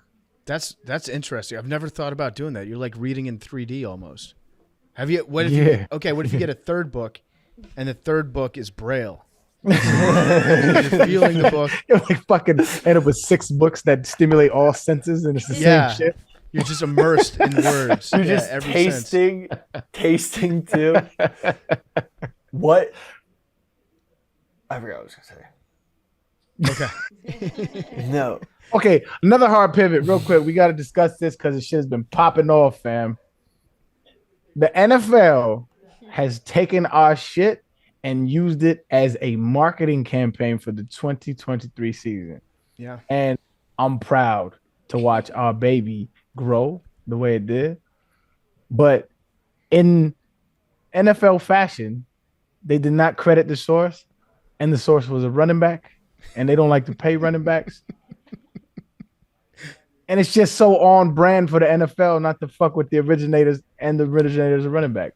It's just amazing to me how they just have totally casted that off to the side. But hey, shout out to the fact that we was able to create a moment, and now it's a multi-billion-dollar company's marketing plan at the start of their season. That shit is amazing. Shout out to y'all. You know what? Yeah. So Arian, at the very least, I didn't expect credit for it. I didn't expect it to be like hat tip to Macrodosing Pod. But at least the script. But it would have been nice if they had you in one of the commercials. Reach out, bro. I was one of your employees for very long, Roger. Just reach out and be like, hey, this was funny. It was brilliant. We want to make fun of it. I'm in. Or at least refund you for all your uniform, your sock violations. At the very least. I had one where I stiff-armed a dude that was $10,000 and my finger got caught in his face mask. Do something. That would be nice. It's crazy that someone's getting paid probably like 6 figures, something insane, just to rip us off. And like they're supposed to be coming up with original content. I want to know credit to them. We gave it to him. We lobbed it up for him. I want to know like who that person is who's like, we're just gonna take this. I want to know the exact individual. It's been brewing for a while because I remember the dopest. I think they started at the beginning of like the off season last year. They started a lot of teams. Yeah, schedule releases, stuff like that. I saw a lot of them Johnson, and the NFL just took it around with it. But what a moment in time that we were able to influence. I mean, think about that. It don't get much better than that. Just like as a podcast, right? To have an influence on $1 billion and it's a global thing. Like we influenced, we pushed. That's dope, man. We wrote the script for the NFL script. Facts. How about that? Facts. All right. Well, get Arian on one of these commercials. I'm sure it's going to be going all year long. It seems like it's something that they shot a lot of commercials for. So get Arian involved. Just have Arian, maybe as like a mentor for a rookie coming into the league and talking about how you would rehearse the script and practice, all that stuff. Or stay on brand and don't pay running backs. Yeah. Choice is yours, Roger. Yeah. Okay. Wintergreen, please, if you're listening. By the way, I Love Lucy. That's one of those shows that I've always heard I should get into. I should start watching. I just never got around to it. Who's told you that? People that old people? No, well, people that are like my age, a little bit older. People that are in like the field of comedy or cinema. They always talk about how funny of a show and how great of a show I Love Lucy is. And to me, it was always the show that came on after the Andy Griffith show where I turned it off. If this is probably a me problem, but if someone was extolling the virtue of I Love Lucy to me, I'd be like, you're kind of a pretentious asshole. You just want to be like, hey, this thing that you definitely haven't seen, I know about, and like it's so cool, but it's like not really new. Like you wouldn't get it. Like it's old. Yeah. Like you have to be kind of an intellectual and an old soul to really get it. Maybe an old soul. Yeah, it might be the fake or old just souls. An old person. First interracial couple on TV. Oh, really? I Love Lucy, yeah. Lucy and Ricky? I'm pretty sure. I think so. I watched a documentary on I Love Lucy. Ricky Ricardo was Cuban. I know that doesn't sound like but it was pretty progressive for back then. Didn't he always threaten to like punch her?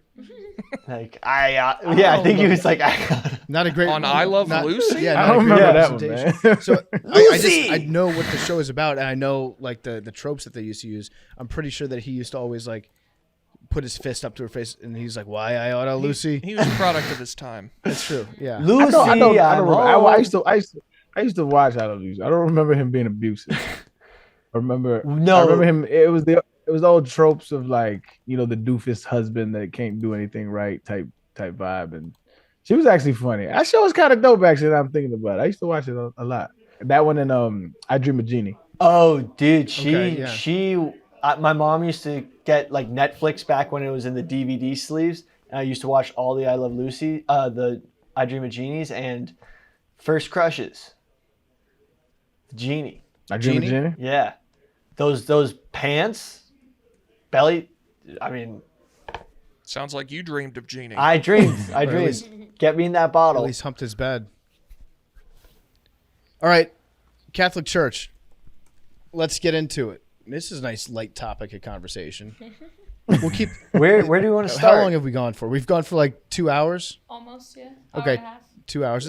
This might be a record before getting into our topic. Sorry, but at least we had some lighter topics of conversation. In case you're not interested to get anything super heavy. The Catholic Church. First of all, is anybody in this room Catholic? Mad Dog, Catholic. McKinsey, Catholic. Are you guys practicing Catholics? Billy, Catholic? Catholic. You guys not practicing. You guys go to church? I went to Catholic school for 13 years though. Wow. Whoa. Yeah. Creaster. Hmm. Creaster. Yeah, I'm a creaster Christmas now. and Easter. Billy, are you a Except priester? I'm a creaster. But I practice religion differently. Okay. How do you practice it? I believe that whatever power or whatever energy or being that controls this whole universe, I have my own dialogue with them, but I will entertain, like on holidays, the organized religion. I like you respecting the pronouns of the creator. I like Yeah. So who wants to get into the origins of the Catholic Church? Billy? I thought we were just talking about the abuses. Okay, maybe we can give like a little context here. Yeah, we're not even going to give background, just straight to Straight to the Bunch of priests. Well, so the church used to be like government. Yeah. The church used to control everything, and we can just fast forward. We can yada yada yada over like thousands of years of the Catholic Church. They still kind of do. Like, obviously, they're not controlling the government of literal countries except one, but they do have a hard time letting go of power. Yeah. Like, they do still like to control as much as they possibly can. So it's crazy to me to think that, you know, one of the, or I guess the oldest denomination of Christianity, there was no Catholic president until John F. Kennedy. Like, Catholics were very discriminated. Well, they thought in America. they thought literally that the church had influence over them and would influence U.S. politics.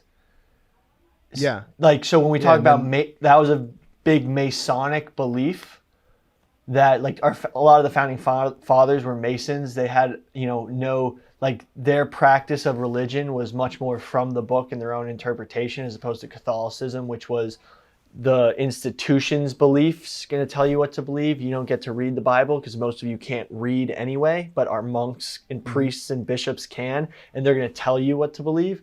And that big, if we want to talk about 95 Thesis, Martin Luther, the Catholic Church control was much more complicit in politics. The Holy Roman Empire was completely, intertwined with the Catholic Church's belief system. And part of, the U.S.'s, freedom and development was this idea of separation of church and state. And Masons who, a lot of the teachings of Masonry was that we want to study science and different types of philosophy without the church's, persecution and influence. So we want to be able to think, So for the longest time, it was like you had to get the word of God from a priest or a bishop or a cardinal or the Pope. Literacy. And you were not free to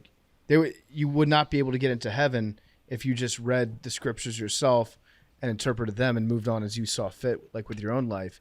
That wasn't good enough. Also, you had to pay the money, tithing. So you had to pay if you wanted to get into heaven. If you didn't pay, boom, hell. Indulgences. Sorry, you're in hell. Indulgences. Yeah. You had to confess your sins to a direct representative of God, or else those sins would be unatoned for, and you'd be punished for those. So the Catholic Church kind of positioned themselves as being the middleman between humanity and God. Is that fair? I don't know. Is that fair to say? Yeah, they were the liaison. I think we should definitely liaison. Talk to him directly. We should definitely do an episode on early Christianity, because I don't want to just talk about the Catholic Church in the context of their crimes, because a large institution, like the origins of it are very are very interesting. But I think if we talk about them not in just the scope of the abuses they did, I think it would be an interesting episode. So I think it'd be stupid to not point out that the Catholic Church, if you want to be a member of the clergy, if you want to be a priest, if you want to be certainly like a cardinal or a pope, you have to be like abstinent. You have to just disavow your entire sexuality in order to be like a pure representative of God to the people that you what's the word that I'm looking for? That you attend to, the people, those in your flock. What's the word I'm looking for? Minister, the people that you minister to. In your parish. You shepherd. Yeah, you shepherd. Yeah, if you want to be a pure representative, you have to be completely abstinent. So deny all sexual urges, and to me, that it seems like that's probably not a great thing to do, like as a human being, right? From my understanding, this was never backed scripturally. This was something that was developed by men, right? It was their doing, and so there are some married priests, to my understanding. There's some people that are some clergy people who are married, but it was never like the word of God never said like. I don't remember finding anything or hearing about anything that was scripturally enforced. Like you could not. I could be wrong, but I just not to my recollection. Not scripturally, as in from the Bible, but the Code of Canon requests that abstinence be part of priest's practice, like celibacy. So, according to the Catholic Church Code of Canon Law, celibacy is a special gift of God, which allows practitioners to follow more closely the example of Christ, who was chaste, which we now know definitely wasn't true. He definitely was doing something with Mary Magdalene. He also went missing for like 15 years, right? Yeah. I mean, this dude was a 15-year gap. This dude was definitely killing people, bringing them back to life just out of spite. Like young Christ from the Forgotten Books was pretty wild. That's not, just so you're saying like we know this, that's not like an accepted thing everywhere. Those are Jesus was we killing talked people. about yeah, this. that's not, we don't know that. No, Jesus killed a dude, and then Jesus like accidentally killed a dude, and then everyone was like, Jesus, why'd you kill him? He's like, I didn't kill him on purpose. Look, I'll bring him back to life just so he tells us that I'm innocent. And then he did that, and that was the only reason he brought him back to life. This is also full of Billy speculation. No, Well, that's these in the are thing we talked things about that this. are in the Apocrypha. They're not in the Bible.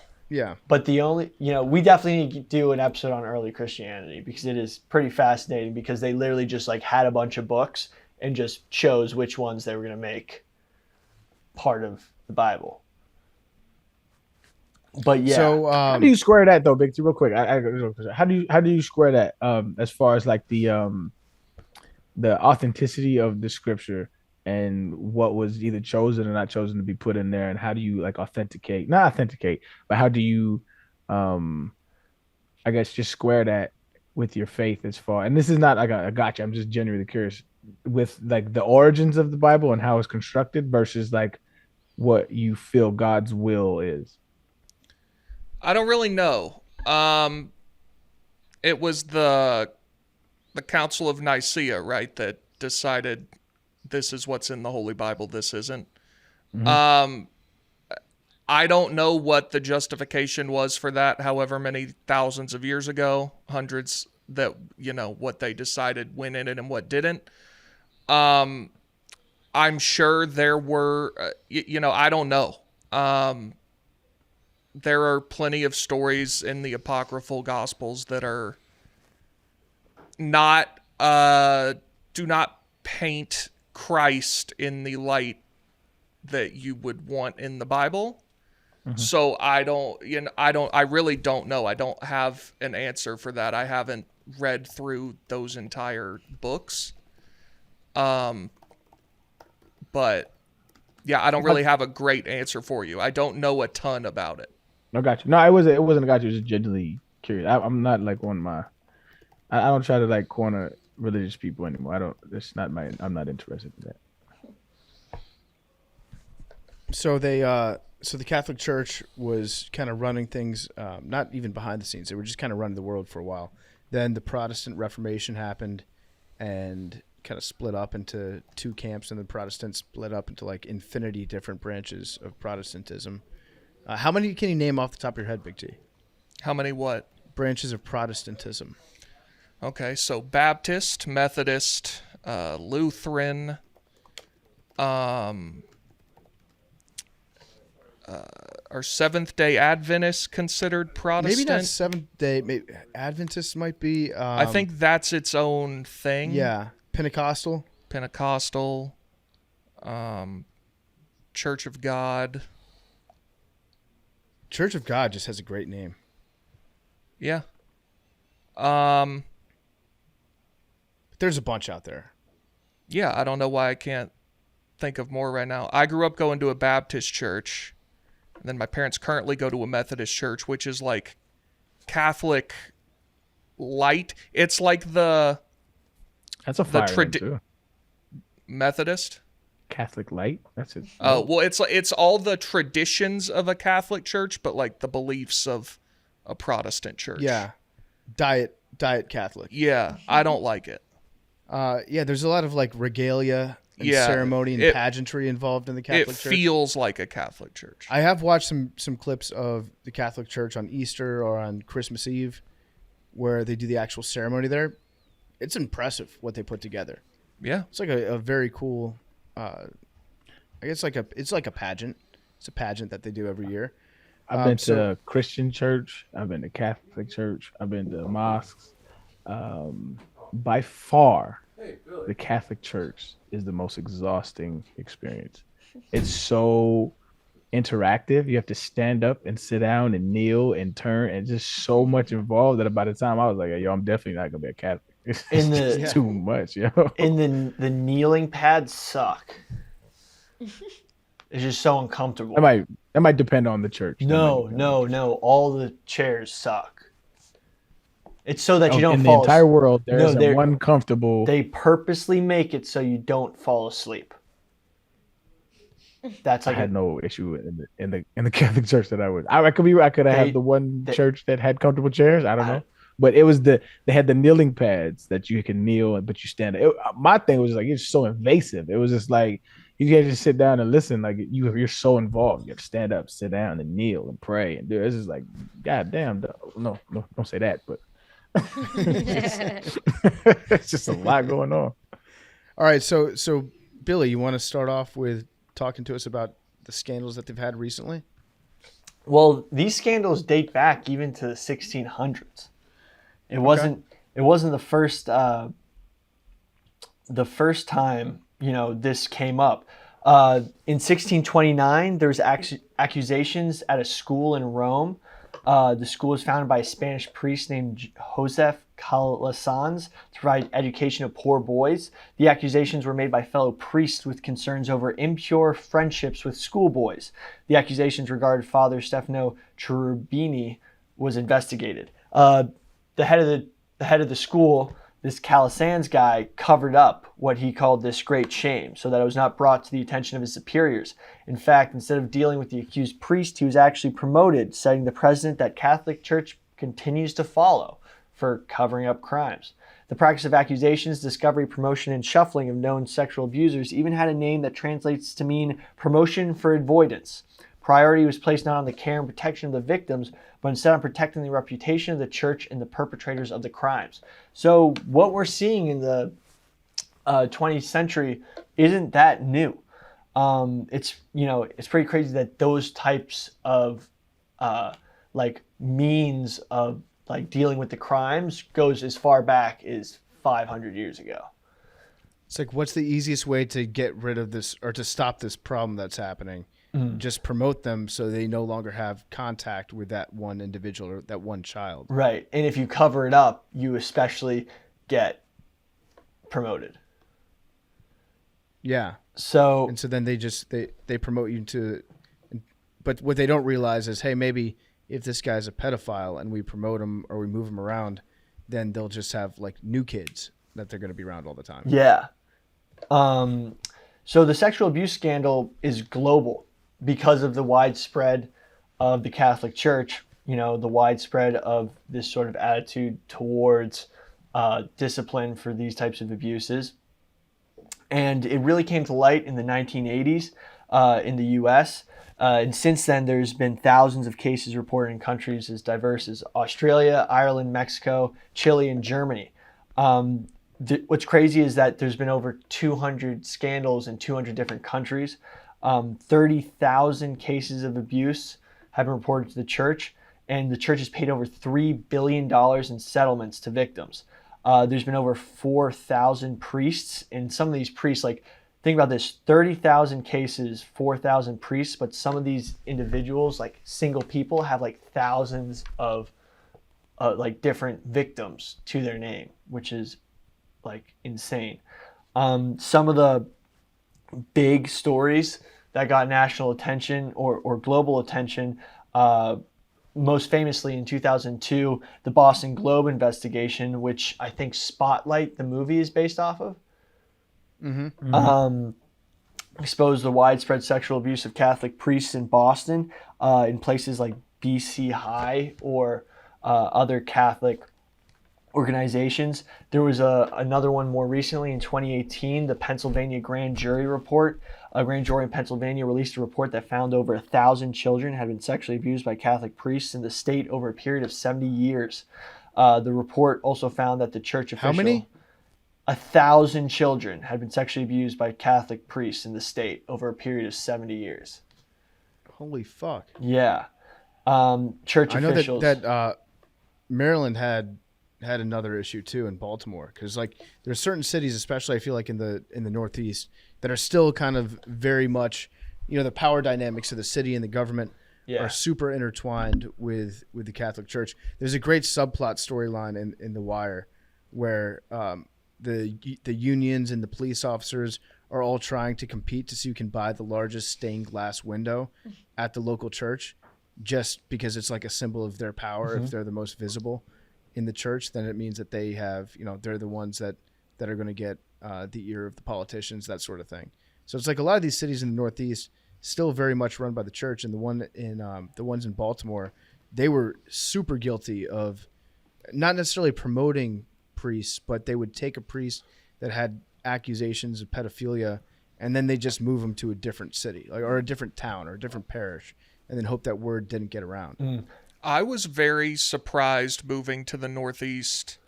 In the South, Protestant churches are definitely far more available than, or it's practiced far more widely than Catholicism, but there are Catholic churches everywhere. And in the Northeast, there are places where it is almost exclusively Catholic churches. And there's one, whatever denomination of Protestant church for 30, 40 miles. Yeah. And it becomes a social center too. Where the Catholic Church is, they're much bigger, I think, on whole, than a Protestant church, right? If you look at in the terms big churches in major cities, the giant church, physical size. Yeah. St. Patrick's Cathedral. Yeah, probably. Yeah, although there are those mega churches. Yeah, but those are that's a little bit different. Far between. But I feel like the Catholic churches are much more of a community gathering place for a large amount of people in the same city. And it's very Gothic the architecture is much different. Like it's much more imposing, Catholic churches, as I'd say, as opposed to they're intimidating, aren't they? Yeah, I mean they usually have a stone structure. They have much more Gothic architecture, and even the crucifix looks different in Catholic churches compared to like for example, minimalism is more the Protestant church aesthetic, whereas Catholic churches have much more ornate styles, which just because the power of the Catholic Church was supposed to be like, we have riches, we are all powerful, we have ornate things, whereas that's one of the biggest difference. Like Protestant churches, like it's just between us and God. We don't need all this extra stuff. The intimidation factor is definitely by design too, right? Mm. Like you want your parishioners to be like a little bit scared going into your church. Like you're gonna see Jesus on the cross bleeding, like very graphically. Yeah. This is a serious place. Yeah. This is we're not gonna have a preacher that comes out on stage, turns a chair backwards, and starts doing a rap about Joseph. Yeah, we're here to look at the deceased body of Jesus on a cross, and then you're gonna eat him, and then you're gonna drink his blood. Yeah, exactly. And you're gonna stand up and down and not fall asleep and be in uncomfortable pews. Yeah, genuine question for. I know that we definitely have some Catholic listeners, and we're not here to like shit all over your religion. We're talking about some specific instances that have happened, but I'm curious to know if you have fun going to church in the Catholic Church. Is there anybody that like truly has a good time going to it? Mad Dog says no, she doesn't. Mackenzie? Not really. Not really. Like, is it a chore? Oh, we just lost Billy. No, can you hear me? God smote Billy from the riverside. Yeah, we can hear you. Billy. Can you hear me? I don't know what the hell. Billy, just do you know happened. Do you know anyone that has a good time going to Catholic church? I've actually never met anybody who enjoys church. The music kind of sucks. Well, that's different because black church is entirely different. Black church, they always tell you R&B, rock and roll, that started in the church, in the black churches. And so it can be like one of my homeboys who's not religious at all, he still goes to church because they're fire. And they'll tell you like some of the best musicians come from the church, right? But as far as like, I've never met anybody that went because they like really enjoyed. I guess they'll argue that they enjoy what it does from you, and you'll get a piece of a word, and they kind of relate it to your life a little bit. But like it's a very dry and bland place, depending on what church you go to. But I think what people would argue is the best part about it is the congregating of all like-minded people, mm-hmm. and that feeling of community. I think that's what people would argue is like the best thing about church. I don't think, especially kids, right? I think adults would be like, yo, this is necessary for that community. But as far as kids, they're like, I don't want to do that shit. But adults would be like, yo, we build communion here. We have friendships. We have relationships here, that kind of stuff. I will say, though, not to say that church should not be enjoyable and, whatever. But the churches I have been to that you would consider fun, like having lived in New York, I went to a couple that were very, young people, like this is a cool place to be. They are generally, I would say, the more you would consider calling a church fun, the less theologically sound it is. Mm-hmm. I would say in general, there's a pretty positive correlation between those two things. So did I ever tell you on my leaving Las Vegas church thing? No. So I was in Knoxville, Tennessee, and they were like, all right, everybody, we're going to church for Sunday. And I was like, I don't want to go to church. I'm not a believer. And they was like, you're a bad teammate. This is about team bonding. And I was like, all right, bro, whatever. So I went to the church. And there was some church in Knoxville, and the preacher dressed up as Elvis Presley. I shit you not. They had stage lights. It was a concert, B.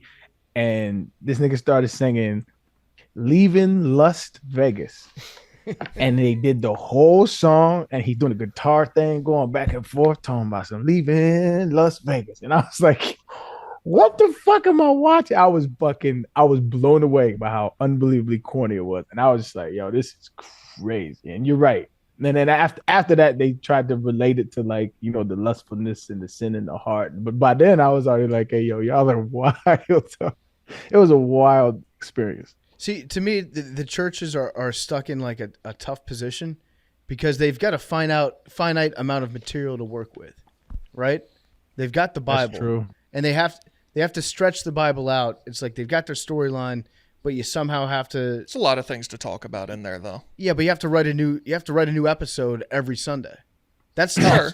That's not an easy thing to do. No, it's not. Especially when you have, you know, tens of thousands, if not hundreds of thousands of churches across the United States that are all trying to do the same thing and work on the same story to try to like. I guess that's where the new churches come in. And they make it more about relating things to exactly what's going on in modern day culture, which is probably not easy to do all the time. But I do understand. I think it's just as tough as a podcast. Is it? No, because society is malleable; it moves, so we can change our content, contingent on what's going on in the day. The Bible is set in stone, and it says in there, "My word will never change," and so they have to relate things. So they have to get more creative because they only have one source of things to work with. But a lot of the themes of humanity are in the Bible. Like just themes of humanity will never change. There will always be leaders. There will always be like a lot of the stories will apply today. There will always be leaders. There will always be different. There will always be conflict. There's always themes of humanity that forever ring true, that the Bible encapsulates a lot of, and every story of all time, relates to. Like fables and Greek myths still apply today.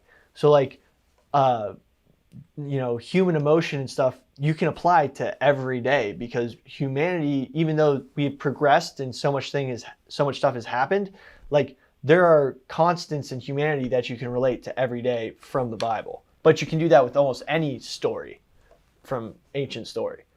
Well, that kind of proves my point. It's like, yeah, but not like you have to get creative if you're drawing from the Bible. But if you're podcast drawing from society, you don't have to be as creative because society is more malleable. It changes all the time, whereas the Bible doesn't change, and that's kind of its main selling point is that it doesn't change.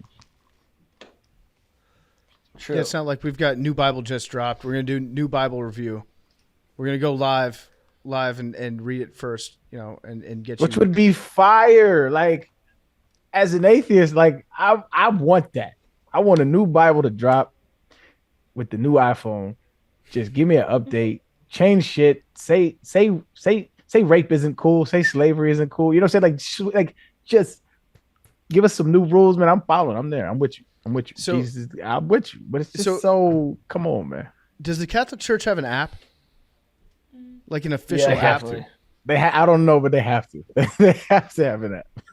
There's like the official app. Like Pope. My guess would be I don't think that they have one, but I guarantee that somebody in the Catholic Church has brought that to a No Bad Ideas meeting.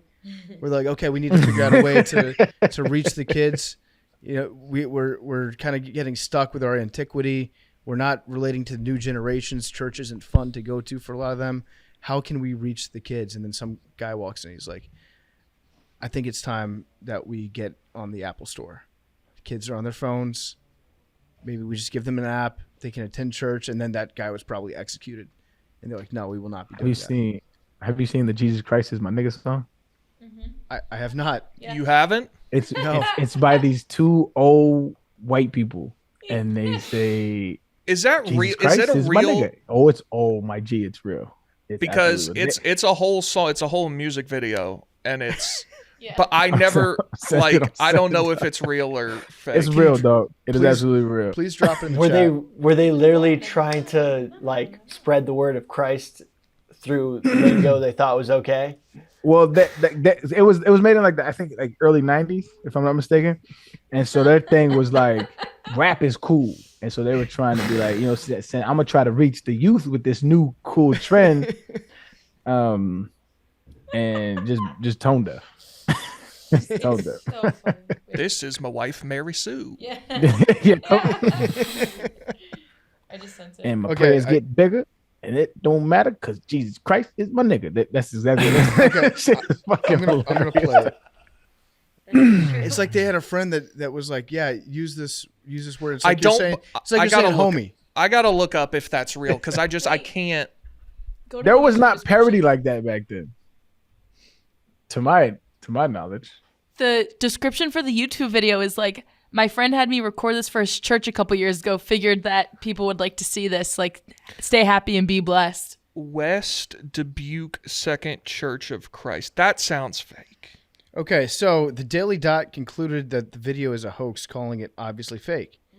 Chris English, pastor of Grace Point Church in Dubuque, said in 2013 he had never heard of Pastor Jim Kolerick or West Dubuque Second Church of Christ, the church supposedly affiliated with the song. The website of West Dubuque Second Church of Christ, linked to by the original video, claims that the church closed in 2004. However, the Daily Dot pointed that the website had been created on January 15th, 2013, the same day as the YouTube channel. In light of this, the Huffington Post questioned the authenticity, calling it very peculiar indeed. Okay, so they're saying it ain't real? They're saying it's not real. Yeah. Oh damn! I've been got. It's that's tough. Is it better that it's not real? No, I don't know. I actually think somehow it's more racist that it's not real. Right. Yeah. Because somebody was like, it would be funny. Let's intentionally write a rap song with the N-word in it, and we'll make white people sing it. We'll make old white people sing it, and then people will think, wow, this church is really racist and out of touch. Will you guys denounce this as misinformation? I will, yeah. It seems like clear, obvious misinformation. Whereas if it was... Disinformation. Yes, if it was like an early 90s preacher, if it was recorded in like 1994, and there was like husband and wife that were making the song, and they, as misguided as it was, their hearts may have been in the right place in theory about why they were making the song. That's better than somebody in 2013 being like, I'm going to sit down and write this song and make old people say the N-word. That's worse. A forgivable sin is what you're saying. Yeah, I guess it's a forgivable sin. Maybe they weren't. Sin's forgivable. Maybe they weren't educated. Is every sin forgivable? I don't think so. No, that's not true. What do you mean that's not true? Well, it depends on what belief non-believing is not forgivable. That's true. But if you genuinely accept Jesus, you can be forgiven of your life of sin. So, Big T, is Hitler in heaven? Yeah, true. I don't know if I sincerely doubt that he made a genuine attempt to accept Christ. That would be something. He killed himself, so even if he accepted Christ, he committed another sin and he died. So he did not die without sin. I thought he was Catholic. I didn't think he was Christian. Am I wrong about that? I think he was an occultist. He was an occultist. No, he was religious. He was religious. I don't know enough about Hitler. This is all hearsay. I don't know enough about Hitler. No, I would say he was like religious, extremely but to doubtful the occult would be my answer. German Christian. German Christian. So he was Christian. Well, he had a funny way of showing it. He did. Don't we all? How bad would that suck if you work your whole life, you build houses for the poor, you operate a soup kitchen, you take in homeless youth and try to raise them right in your church, and you work your whole life and you get to heaven, and then Hitler's just chilling there. It'd be a wake-up call for sure. Yeah. I doubt it. But in theory, it's possible. Well, then who would be in hell? Me. Then you have Leonardo da Vinci in hell. All the artists. Yeah, every artist. Every artist you ever known is in hell. Actually, and hell's the chill. Didn't Mark Twain have a quote about that? Super paraphrasing. He says he's like, I don't want to go to hell if there's no scotch and cigars or some shit like that. Yeah. I do think hell's probably like Sodom and Gomorrah, and everyone there just turned into a party. I think hell's more like that 300 scene where he's trying to coax that little humpback dude into giving him the info into snitching, I think hell's more like that. It's a whole bunch of orgies and drugs, and everybody's having a great time. Mm-hmm. More like that. Shout out Right, to so- hell. monogamy. Back to the Catholic Church, Billy. What else you got for us? Oh, real quick, I wanted to amend some, not amend, but like, so there was a dude by the name of Jason Berry. Jason Berry originally broke the story, but nobody wanted to hear him. He was literally, like, before that 2002 Boston Globe article, Jason Berry, he went on Oprah, he went on Maury Povich, he went on all these shows, he wrote a book, and like it was like nobody cared. Like the media cycle just like went on and went on. And then finally, when he I think he had somehow got connected to the Boston Globe story, he was like, yes, that's like I've been tooting this horn for years. And even in that movie Spotlight, they reference his book. It was like this dude has been talking about it for years. So Jason Berry is like kind of like the forgotten whistleblower, because I think he was actually molested in the Catholic Church, and so it was like very personal to him. But like he never got the credit for it. As far as like because the Boston Globe was like the story that like broke it open, but Jason Berry was like one of the first ones that we know of like publicly in the mainstream to like say, yo, this is happening on a systemic level or systematic level in the Catholic Church. So do you know what happened to him? Like why that story didn't go anywhere? I think it's just like a media cycle thing, man. Like like shit just doesn't catch on. Like for whatever reason, like shit don't catch on, and all of a sudden it latches on. Like you would think it would be big news, but it just like I mean he was on Oprah. Like this is all like public now. He was on Oprah. He was on More Poetry. He was on all these talk shows. He was saying what was going on, and like nobody, it just didn't catch on. It didn't get like the media whirlwind behind it that the Boston Globe article did. And I just wonder. I wonder if people that were kids at the time that were growing up in like the 80s, 90s, that were members of the church, I wonder if it was like common knowledge that this thing was happening. Even if it didn't happen to them, I wonder if they all knew. And it was just something that they kept in house and didn't talk about. It could be one of those early, like it was too early, like the world wasn't ready for it yet. Yeah. I think at that time too, like wasn't Mother Teresa was running around doing all these quote unquote great works, and when we found out she was a piece of shit, right? But like the Catholic Church had a really great reputation, and so early on it was really hard to digest. Maybe that was, and I'm spitballing this reason as to why, but maybe it was just hard to digest for the public to like take it in. But and even if you are hearing rumors and you're a kid about this stuff, you also have the church being like, well, if I said something about what I'm hearing on the streets, then like I'm going against God. It's me against God. Which is like a very powerful tool that they used to use, which is if you tell anybody, you're doing damage to God and you're going to go to hell for that. That's a big institution for a kid to go up against. It is, which is why it's like so. When I first started my like religious journey into like what my truth was, that was like a really big sticking point to me, was like if this all powerful creator can create all these laws of physics, and I was like, why do I need a liaison to talk to him? Why can't he just holler at me 1v1? And so I ruled out Catholicism very early because like that shit doesn't make any sense to me. But like for the people that accept that, and this is not a knock to them, it's just like for me it didn't make any sense logically, but like they hold this power over people, and to this day they still do. I mean, churches pay no taxes.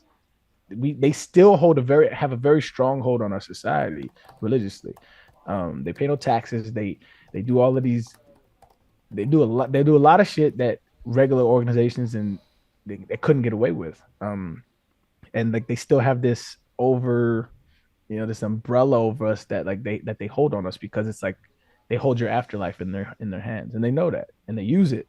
And unfortunately for like these hundreds of thousands of kids that have been abused, they used it to their detriment. And as a society that's currently fixated on pedophilia in different organizations with the drag queen shows or Pizzagate or all this shit, is like they're very rarely protesting outside of Catholic churches, which have had a documented court case problem with this. It's not really pursued as vehemently as it is these other political issues. Wasn't there was a pope that took over after John Paul II, right? And he was only pope for a little bit. Oh yeah. And he was caught up in the scandal a little bit. I don't think that they said he ever did anything, but he was one of the guys that had moved. He had moved priests around to try to get the story to go away, and like he would put a priest in a different diocese, and that's he got canceled as pope because of that. Then they brought in the woke pope that we have right now. Is that guy actually woke? What's up with him? He kind of lit. He kind of lit. I think by Catholic standards, he's pretty woke. Yeah. Yeah. Kind of lit. I like Cuz. After Pope I John don't really Paul- like religious folks, but like He's Argentinian, right? Yeah, I think I want to say the pope that they put in after Pope John Paul was either Benedict. Italian or German. Where was he from? I think he Mad might have Dog? been Argentinian. He's German. Yeah, the current pope is from South America, but they had the interim pope that they brought in. How long was his The reign? interim I don't see an interim. Benedict? Yeah, Oh, He's wait, on Twitter. Benedict He's wasn't on an X. Benedict wasn't an interim. He was the first pope ever to step down on his own accord. yeah, I know. He This wasn't- all happened in his reign. He stepped down because he was like, I'm over it. And then he basically, you have to like become a recluse, and they have a basically pope version of Camp David you go to, and he lived his life out there. Oh wow! So He was only pope for 8 years. yeah, so that's why I called him interim pope. He was obviously like the He was a actual real pope, but yeah, I remember where I was when he stepped down. But interim yeah, coaches are real coaches. Now, don't disrespect that. but he You can get a job basically from just being didn't want to an do it anymore. Okay, so yeah, tell me more about this Camp David for popes. Does every pope go? 'Cause No, they usually die as pope, right? hold on. Die in the pulpit. Well, yes. So So pretty much, this guy became pope, and the only big thing that he did as pope was like take care of the burial of the previous pope and make sure that he's primed for sainthood. wait, where do they go? Wait, hold on, let me Google it. There Would you should be rather like be a the pope. president of the United States or the Pope? Oh, being the pope would suck. I think they would both be. Yeah. But terrible. actually, being president would suck too. I'd rather be the pope. Being the Oh, it's called Castle Gandolfo, and the papal summer residence. So yeah, like Camp David for popes. And then it said that he moved to a convent in Vatican City, but he stayed. I remember after he resigned and Pope Francis was chosen, the smoke went up for Francis. Then he went to Castel Gandolfo, the papal summer residence. So I think that's like the best way to describe it is Camp David for popes. I'm not like the biggest fan of the Catholic Church for a multitude of reasons, but the smoke is an outstanding tradition. Yeah. That's good stuff. You got to watch this yeah. pillar of smoke to see if what we've decided that's cool. I could see college football teams doing something like that when they get a new coach. I mean, that'd be great. That's kind of Tennessee does orange smoke. Yeah. So in 2010, Pope Benedict sent a pastoral letter to the Catholic Church in Ireland addressing cases of sexual abuse by priests of minors, expressing sorrow and promising changes in the way in which accusations of abuse were addressed. Victims groups claimed the letter failed to clarify if secular law enforcement had priority over canon law regarding internal investigation. So in canon law, you can just have complete confidentiality, right? Because if you're a member of the church and you say something to another holy person, then you don't have to tell police, you don't have to tell law enforcement, you don't have to share that in a court of law. And so the Catholic Church used that to get around prosecuting members of their own. So they would just say, we're taking care of that internally. This is not a law enforcement issue. This is a church enforcement issue. And so How is that a happened- fucking thing? I don't know. Because they've been around for 2,000 years. That's what I'm saying. That's how they have rules and shit that can circumvent our laws. Like that shit is crazy. How can that be like what is it? Joe Paterno? Yeah. He got the secondhand hammer from that shit, didn't he? Yeah, I mean, he died probably because of the investigation that was going on. Yeah. And he was about to get there. So how are these motherfuckers absolved of this shit? And I guess this is what bothers me the most is like in the world, in this politically infused world that we have, where pedophiles is such a sticking point politically. How are we not like going after these motherfuckers? Like, because it's still going on. There's recent cases like in 2023. I think I recently saw an article where it's still going on in these churches. It's still happening. Yeah. All right, Billy, what else you got? Well, just a lot of priests used to be super horny, so they actually developed beer with tons of hops to curb their urges and make them melancholic. Is that true?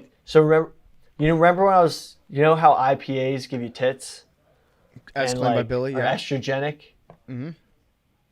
So they started brewing really hoppy beers, the monks, in order to make their monk buddies not so horny. So their solution was, okay. I thought you were saying that they brewed really alcoholic beer. It's let's get them drunk; they'll get less horny. That to me doesn't seem like a good plan. No, that was just there was the church. The church has made efforts amongst monks and priests to make them have less libido, because I think a lot more of this was happening than was reported. So that's where really hoppy beers came. How they talk about there's all those monks brewing type. Yeah. Imagery when it comes to beer, that's because they were trying to stop being horny. So they used estrogenic hops, which to curb the had testosterone. They can drink but not get married. Yeah, That doesn't make a ton of sense to me. yeah. I don't understand the rule of maintaining celibacy. I know it's supposed to make your life more like Christ's life, in theory, but also when you deny somebody the ability to have sex, or even when you tell them even the thought of having sex with a woman is against God's will and you're going to go to hell, that's going to fuck with you big time. Same as in a lot of cultures where you're not allowed to even look at women, certain countries in the Middle East. That to me is that's going to fuck with you. That's going to fuck with your entire sexuality, and some deep-seated stuff is going to start to brew if you deny yourself the most basic primal urge that you have. Turns into a big thing. I'm not saying that monks have a long history as well of sexual abuse. If you look into the people in that, because I don't know much about it, but in doing a little bit of research of this, you find a lot of sexual abuse allegations with monks as well. Sexual repression may be the worst idea humans have ever had. It makes you more deviant sexually. Yeah. Also, as a Christian, you believe that marriage is a sacred bond between a man and a woman that is bound by God. And then you have the person leading a church of married people who is not married. And that's a very odd dynamic to me. Then they're expected to counsel the Correct, marriages, yeah. and they have absolutely no and idea you how to do that. espouse the virtues of marriage and family and things like that. Yeah. And you're It's just horrible. You just sitting in your pew or whatever the fuck they call it, and you just bricked up talking to people about marital problems. And you just yo, get to the juicy stuff, my guy. Well, what do you think they were doing in the confessionals when they were hearing sin? So tell me more. What's your sex life like? So I can counsel you. What were you wearing when you were committing this sin? I need to know. Give me details. No. Lace. You had premarital sex, son? Tell me what happened. What does it feel like? Is it warm? Oh yeah, I bet it's so warm. It's a sin. You can't do that anymore. But I bet it was so warm. It's if you fancy yourself. Well, because he wouldn't know. He wouldn't know what sex was like. So he just wants. It's like high schoolers telling each other what sex feels like for the first time. It's when you see a breast, is it warm, dude? and it feels like a paper bag full of sand. See, my man, have you ever felt the breast? It's a 40-year-old virgin reference, by the way. Yeah. Then you get one parishioner that comes over and she's unhappy with her marriage, and her husband works in sanitation and he's always gone. And then you go over, she makes a great baked ziti, and you stop by her house to have some of the ziti with a Sunday sauce. Maybe drink a couple glasses of wine by the fireplace. It's a storm. You have too much wine. You stay over. You say some things that are maybe close to crossing the line. And then her husband, who's an intimidating guy, comes home the next day. He's like, "What? You slept over at my house? You fucking kidding me? You slept over at my house?" There's all sorts of stuff that you could find yourself getting into. totally. You know what I'm talking about. You know what I'm talking about. For sure. All right, Billy, what else we got? Just a lot of victims and a lot of bad things. Yeah. So has the church cleaned up their act? I think society's cleaned up its act of repression. I think there's a lot more outlets than like sexual abuse for these priests. So hopefully that causes. Like what would you recommend that a priest do? So if they're horny? Yeah. And stay chaste? Boxing. Yeah. Boxing and check out the internet. Oh, no, don't do that. The internet? Sir, you're too horny. You're so horny, sir. I'm going to write you a prescription for just spending a lot of time online. That'll take care of it. No, just like, I think, I don't know. One of the most brilliant things that I've come across lately. Have you heard, have you watched Inside by Bo Burnham? Yeah. He made a song on there called Welcome to the Internet. That is some of the most brilliant writing about the internet that I've ever seen. It's just, I encourage people to go listen to that. He also made one of my favorite songs of all time that has nothing. It's called Art is Dead. I get emotional every time I hear it. He's dope as shit. I love Bo Burnham. I'm going to listen to Welcome to the Internet then. Dave Chappelle did a great skit where it was like, what if the internet was a real life place? And it's a mall, and you go in, it's just the worst place that you would ever want to hang out. Just really shitty. Was that on Chappelle's show? I think so. I vaguely remember that. That was way ahead of his time too. Yeah, he super was. Yeah, the blind the blind Nazi, the blind black Nazi. Yeah, I forget what his name was. Brilliant. Clayton Bigsby. Clayton Bigsby, that's what it was. It's been a minute since I watched that shit. Yeah, goat shit. All right. So anything else you want to get into here? Spotlight. Great movie. Mm-hmm. Yeah, movie's super dope. Definitely recommend that. Please stop laminating your eyebrows and brushing them upwards. This shit is horrible. Are girls done doing the thing where they just shave their eyebrows off or bleach them blonde? Yeah, that's done. That's done. That had a real hot 9 months. Dude, I saw that was the dumbest idea ever. That girls are like blonde girls are dyeing their eyebrows. Mm-hmm. Yeah, like bleaching. Isn't that a new thing?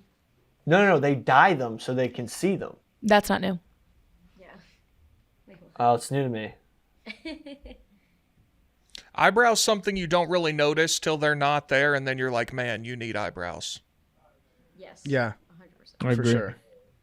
Didn't Alexa from, is that her name? Alex from Call Her Daddy? Yeah. Didn't she have like bleach blonde eyebrows for a little bit? Yeah. What she like always says when she was younger, she had like no eyebrows, and then she always dyes them, and now she just like doesn't really care anymore. So she has like she does that blonde bleaching thing. Julia Fox had bleached eyebrows. She looked terrifying. She looked like a crackhead. And then she just walked through the streets of New York pretty much naked yesterday. Did you see that? I did not. Oh no. Seems good. like something she'd do, though. Pretty good. Pretty good. She has a body. All right, we want to do voicemails? Voicemails. It's voicemail time here on Macrodosing. Call us up, leave us a message, and give us some hypotheticals. Give us whatever you want, really, in terms of voicemails. We love talking to you guys. I'm pulling up the number right now, and I've got it right here. Call 347-560-0401. That's 347-560-0401. Leave us a message. These voicemails are being brought to you by Gametime. That's right, it's Gametime, people. We love Gametime. They've got tickets to concerts, tickets to sporting events, you name it. We've got football is back. Football is back if you're going to the game this weekend. If anybody out there is going to Rowell-John, Maryland, a.k.a. Landover, Maryland, and you're trying to see the Commanders beat up on the Arizona Cardinals, please use Gametime because I'm going to give you $20 off at the end of this ad read. If you're going to an NFL game, use Gametime. If you got college football, there's college football everywhere. If you're going to Charlottesville to watch JMU become the University of Virginia, use Gametime. Tennessee, who's Tennessee playing? Austin P. Big game this weekend. Is that at home? Yes. That's in Knoxville. Home opener. Home opener against the vile rival Austin P. Governors. The Governors is what they are. You're taking on the Governors. Yep. Well, go check it out using Gametime, and I'm going to give you $20 off in just a second. The Gametime app was created by fans for fans. Makes it easier than ever. You get last-minute deals on tickets to sports, concerts, and shows. They guarantee the lowest price. There's a lot of other services you can use out there. Gametime actually guarantees the lowest price. If you want the cheapest seats, if you want the best seats, if you want the most value for your buck, the biggest last-minute price drops, you got to go with Gametime. And it's so easy. They've got flash deals on there as well. And the process takes 2 taps in 10 seconds, and then they're delivered directly to your phone. It's seamless. You can also text your friends or family the tickets that you buy. You don't have to ask them to download this other app. You don't have to ask them to log in, accept the ticket transfer. None of that. You text it to your friend. You text it to whoever you're sending the ticket to. The easiest way to get into a game. And as promised, if you're going to a baseball game, a concert, football game, here's $20 off, okay? Download the Gametime app or go to gametime.co, enter your email, and redeem code MACRO. Get $20 off your first purchase. Terms apply. Go to gametime.co or download the Gametime app, enter your email, and use promo code MACRO. $20 off your first purchase. All right, voicemails. Real quick. Yep, real quick. I want y'all to rate my fantasy team. I just had a fantasy draft last night. I have no fucking clue what I'm doing. I don't know a lot of people. You just said that you would be better than everybody at fantasy because you played the game. No, when I was playing. Okay. When I was playing, because they would go against if you go against this defense, I studied those defenses and I know what those defenses tendency was. Wait, Arian. But getting those players would be hard. I'm not a narc, but I'm pretty sure that at the time in the NFL, playing fantasy football was against the rules for players. For money. Would you just do it for fun? Yeah. I don't believe you. I didn't gamble on fantasy, but I didn't play it like that. I just played it was like a family jump. But anyway, scandal brewing. You definitely trying to snitch on me anyway. But anyway, all right, here goes. I have no starters yet. This is just my roster. Okay, so help me out because I don't know shit. Okay. Quarterback, I went with Patrick Mahomes. He's good. I took him in the second round. My receiver, I think my receiver is my weakest. It's my weakest core. So I got Deebo Samuel. All right. Nice. I got Odell.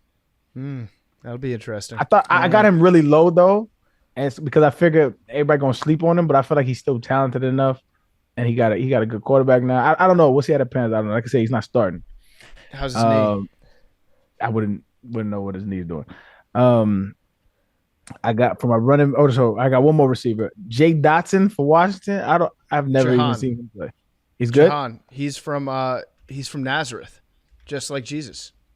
Okay. Nazareth, Pennsylvania, I believe. All right. Well, he's a great player. Went to Penn State. Had a good rookie season last year, and McLaurin is probably not 100% for the Commanders. So Jahan is a bigger target, so more red zone touches, and he's a beast. I like that pick a lot. Okay. My other receiver is I think it's Michael Gallup. He's still playing? Yeah. See? There you go.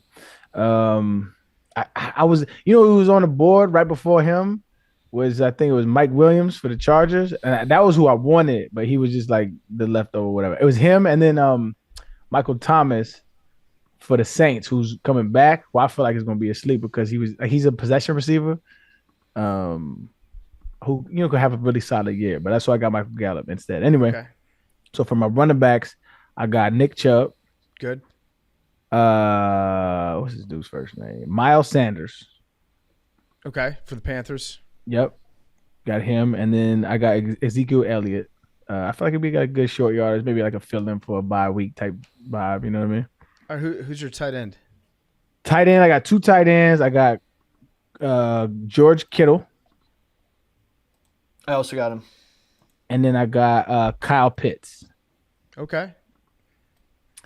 Pitts hasn't done that much. Yeah, I feel like his upside is so high because they split him out, but he just hasn't. So this is when they tell you when people make their jump, right? It's never the second year. Last year was his second year. They always say your third year in the league is where you you belong here. That's what they always say. If you here to stay your third year, like if you have a good third year, then you are here to stay in the NFL. So this is his like defining year, from my understanding of how the league Well, his works. rookie year was even better than last. He was way better his first year than last. Right, that's what I'm saying. Like sometimes they call it the sophomore slump, and this is why the third year is so important. And so I feel like the reason why he's such a good pick is because he splits out wide a lot, and so he gets a lot of receiving targets as opposed to a tight end where he lines up because he's not a blocking tight end, so he's a receiving tight end, so he's more conducive to like actually scoring. And then last year I took a shot. I got him pretty low. He suspended 3 games, but I got Alvin Kamara low round, so he gonna sit for me for a while.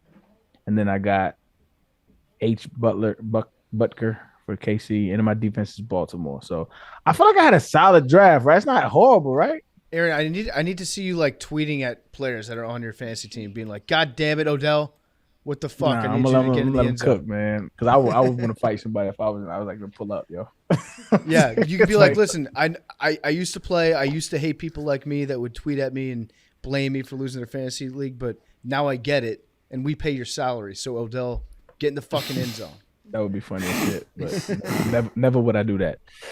I mean, how many teams are in your league? 12. That's a pretty good team for a 12-team league. I agree. I give you a B+. See, Yahoo gave me a D, and I was like, "How did I get a D? I don't get it."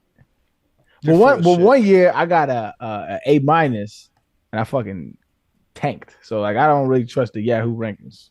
So I think that's a pretty good team. I think you're doing okay, especially if it's 12 teams. Yeah, I'm playing in this Barstool league. It's being run by Jeff Lowe, the commissioner of the Dozen. You know Jeff. And very well. I know Jeff very well. If there's one thing Jeff loves, it's rules. Fiction. It's fiction shit. He fucking loves rules, and the rules of this fantasy league are ridiculous.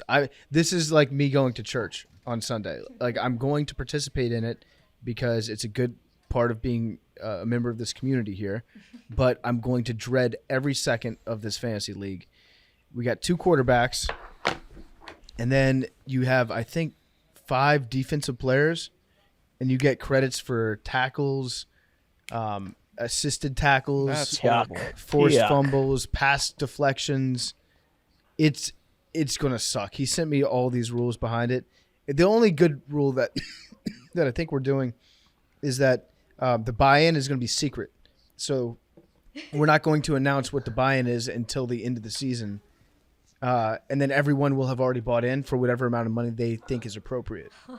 And then they'll unveil how much money everybody crazy. Wait. That's nuts. So it's a secret even to y'all. He's saying it's a donation. Give what you feel is appropriate. Yes.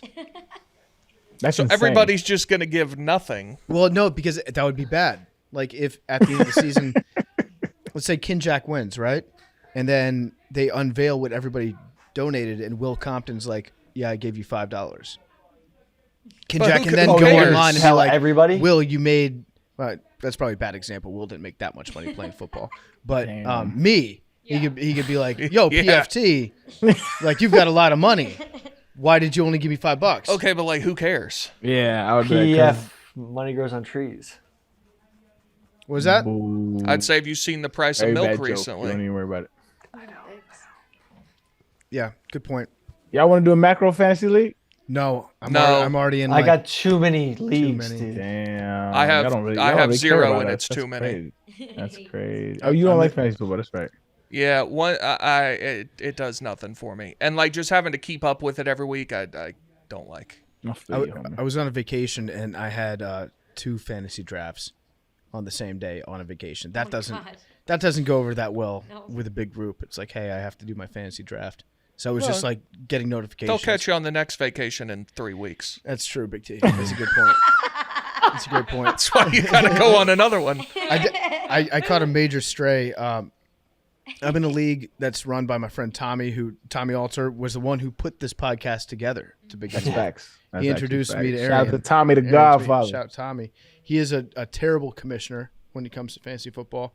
But he put How you ain't together invite me to the league? That's crazy. that is brazy. You're That's right. crazy. What the fuck? What the fuck, Tommy? Fuck Tommy and his other podcast. What are you? How?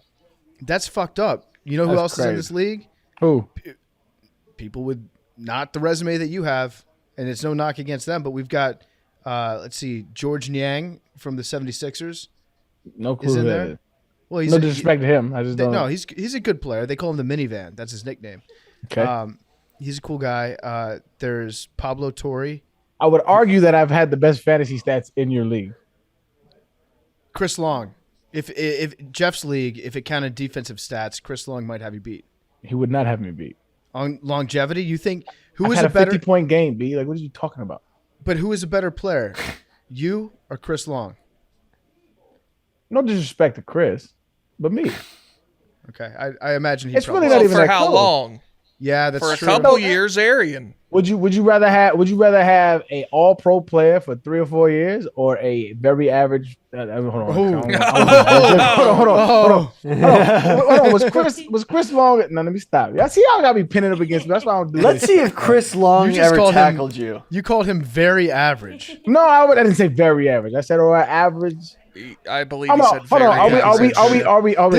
This is you know what? I You know think what, he Aaron? would tell you that he was like a very solid player in the NFL, and I would. Don't agree y'all with know that. him really well? Call him. Yeah, how many Walter Payton fuck. Man of the Year awards did you get, Arian? I will never win that award. I think he donated his entire salary to digging wells in Africa. He gave clean water to like 5 million people that didn't have clean water. What? So I've done. Hold on. Let me toot my own horn for a second. Like, so one of my best friends is from Uganda. I've provided school buses, school supplies, land, housing to all those. Clap it up. Clap it up. I just don't talk about. I don't care about that shit. Like, I do things that are good. Well, you did just talk about it. because you banging on me with the Walter Payton with I water. didn't do anything. You said Chris Long gave water to people. I'm like, hold on, let me plead my said case that. a little bit. All right, you right. Arian, you know what? I'm going to award you the first ever Macrodosing Man of the Year award for your relief I'd have to say- efforts. That feels Is rushed. Chris I Chris think we Long should just do- Is Chris Long just a glorified water boy? Well, that's the name of his outside of organization. football? No, he was is? no, he was nice. Hold on, Chris Long was nice, bro. Don't get me wrong, bro. Like, you know what I'm saying? He was nice, you know what I'm saying? But I think there's levels. I do think there's levels. I think I was a high caliber player. There's nothing wrong with that. You know what I'm saying? Nothing wrong with that. Okay, so you were much better than his very average career, according to Arian. Yeah, I didn't say very average. I'm saying at my height, I was all pro. Okay, Right. so yeah, you have more stats than Chris. I don't has. know if he was all pro at his height. I'm looking up his stats right now. He did. I don't win know Super that. I Bowl could twice. be wrong, but I don't think that's the case. Two-time Super Bowl champion Chris Long. Well, one of those doesn't count. That was Kyle Shanahan just handed it to him. Okay, that's fair. That's a fair That one point. doesn't count. But the Eagles one that counts. I think he's Sure. a good player. Y'all gonna gas this whole shit up. We're gonna have podcast beef. When I like Buddy, he gave my mother a signed Howie Long jersey, and Howie Long is one of her favorite players of all time. She thinks he's like, like my mom don't like white dudes a lot, but like she thinks he's like the sexiest white boy that's ever walked the earth. You know what I'm saying? She's like, that white man, get it. I was like, Mom. So he gave her a Howie Long signed jersey, which I'm forever grateful for. So like, there's no beef here, bro. But you should have gotten the invite to the. I fantasy. never should have got the invite. Absolutely. Yeah, It's but cool. I caught a stray because one of the people that's in the league is Pablo Torre, and he said the craziest part of this league is that for all the NFL experts and also ex-players that we have in it, not a single one of them made the playoffs last year. I made it to the championship game. It's disrespectful to me to not consider me an NFL expert. I think it's fucked up. I think you are. I think you be up there because you like part of your job is like to pay attention and to know. Like I just named off a couple names when I drafted them. I didn't know who they was. I had to look and see what their first name was. I don't know a lot of these cats, but you know them like that. You know their skill set. You know you're certain. I bit of think expertise. I might be an expert in talking about the NFL, but not Yes. knowing about the NFL. There's a difference there. There's a lot. I think you know A lot of people that are more knowledgeable than I am. I put myself in the top 1% of football watchers in America. I think I watch more like football than 99% of the American population. I'll take that. Yeah. Yeah. But I'll get you the invite. Do you? I think so. You don't watch a lot of college football though. Where did this come from? Where did this? Well, no. I mean, this PFT is genuine. doesn't- This is not a let's make fun of PFT. This is for real. You don't watch a ton of college football. I watch probably 7 hours of college football every Saturday. Okay. Now I didn't this last weekend. I watched 4.5 hours. I would say NFL for sure. You're 99th percentile, but there are people who are noon to midnight college and 1 to 10:30 NFL. Yeah, that's true. I don't watch. I will usually on a Saturday be watching college football as long as college football is on TV. I might nod out before the late West Coast games if it's not two teams I'm super interested in. But I watch football all day. I don't necessarily have my eyes on like 5 games at the same time like a lot of people do. I'll watch at least one game that's on TV. As long as it's on TV, I'll usually watch 2 games at a time for the entire day. But you're right, that's not as much as NFL. I'll watch every NFL Yeah, game. NFL, you are definitely 99.9th percentile. Yeah. There's all these nasty rumors out there that PFT doesn't watch college football.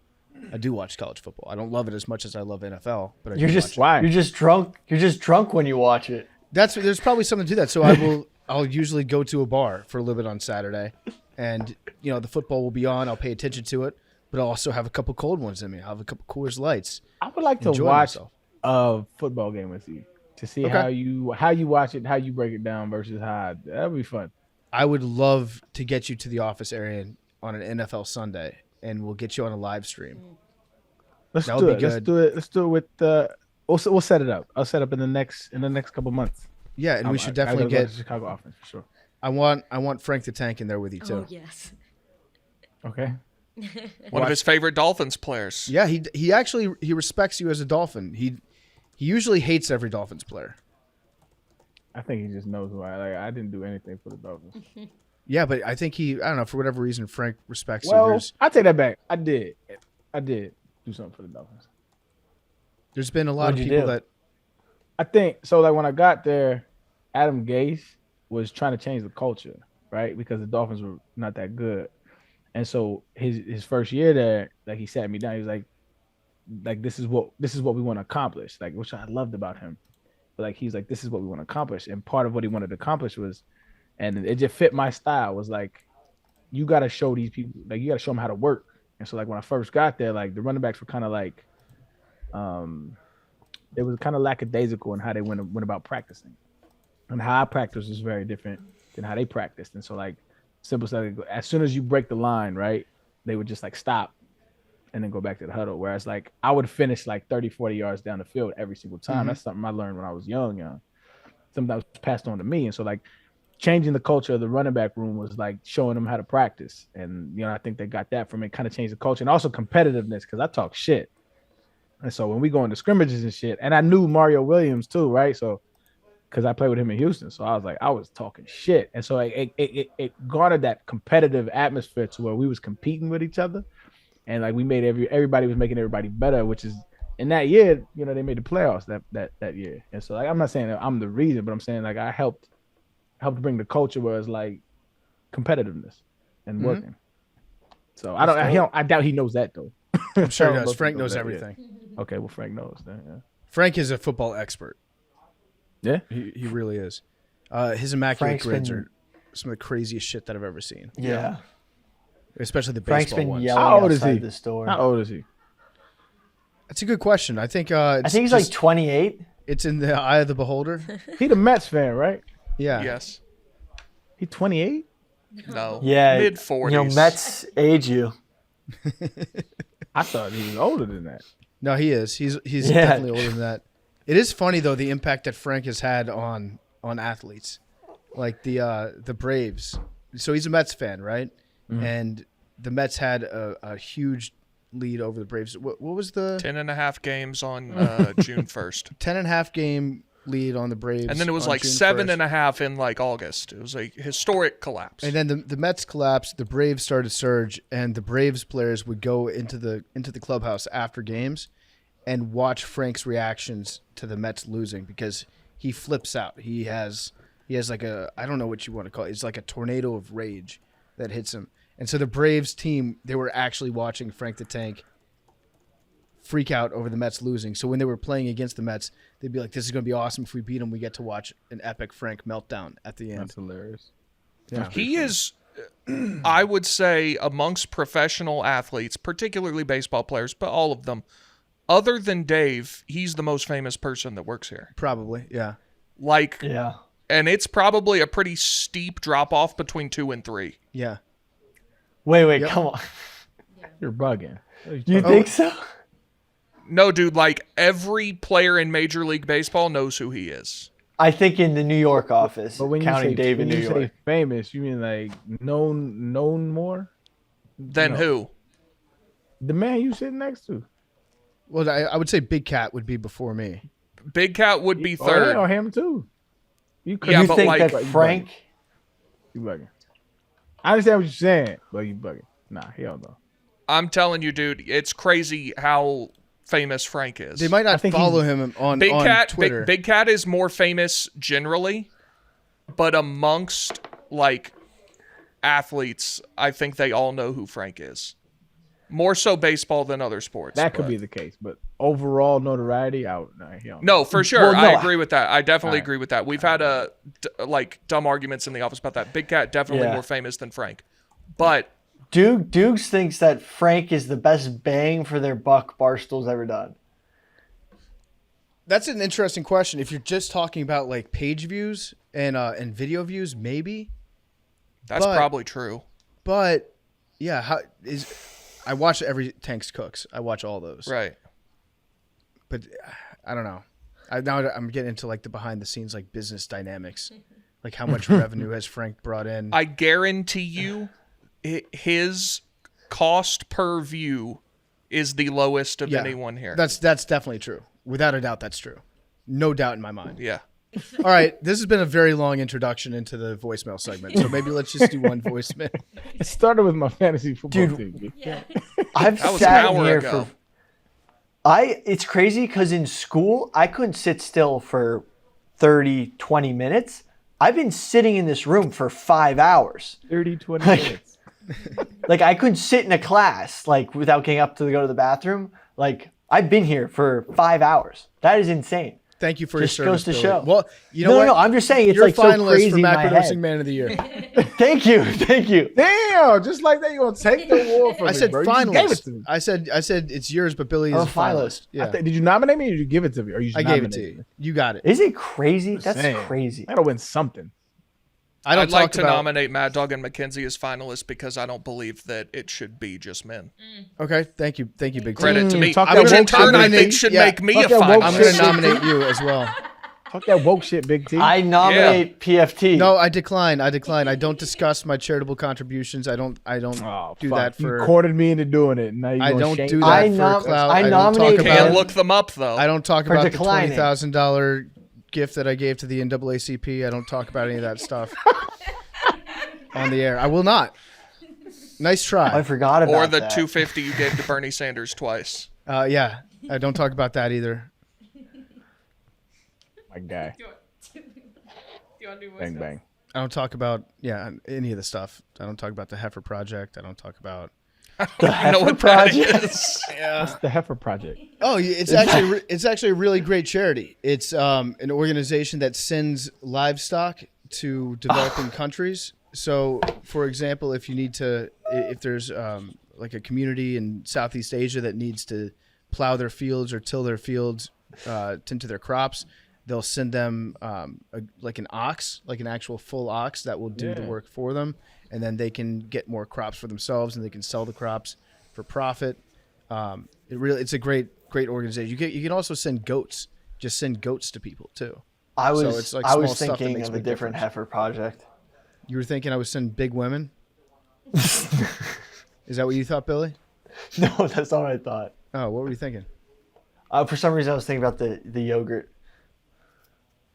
What? with a K. Kefir. Oh, Kefir Project. Okay. Yeah. Nope, I was not talking about that. But again, I won't talk about the charitable contributions that I've made. I won't talk like that. about. I won't talk about the cancer center in Seattle. I won't talk We about should do that as a Children's podcast. Hospital. Just We should find charity. we should find a charitable organization to sponsor.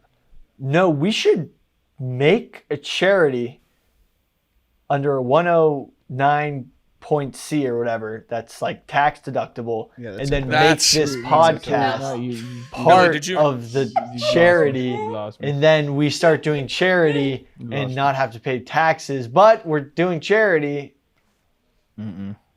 A 109 109 point C. Yeah, 109.C. I think Billy. Yeah, Yeah, Dope ass radio station. I was just thinking that. You're tuned in to 109 point C. Give a heifer. All right, voicemail. A 501c3. Yes, There it is. got it. I knew it rhymed with a C.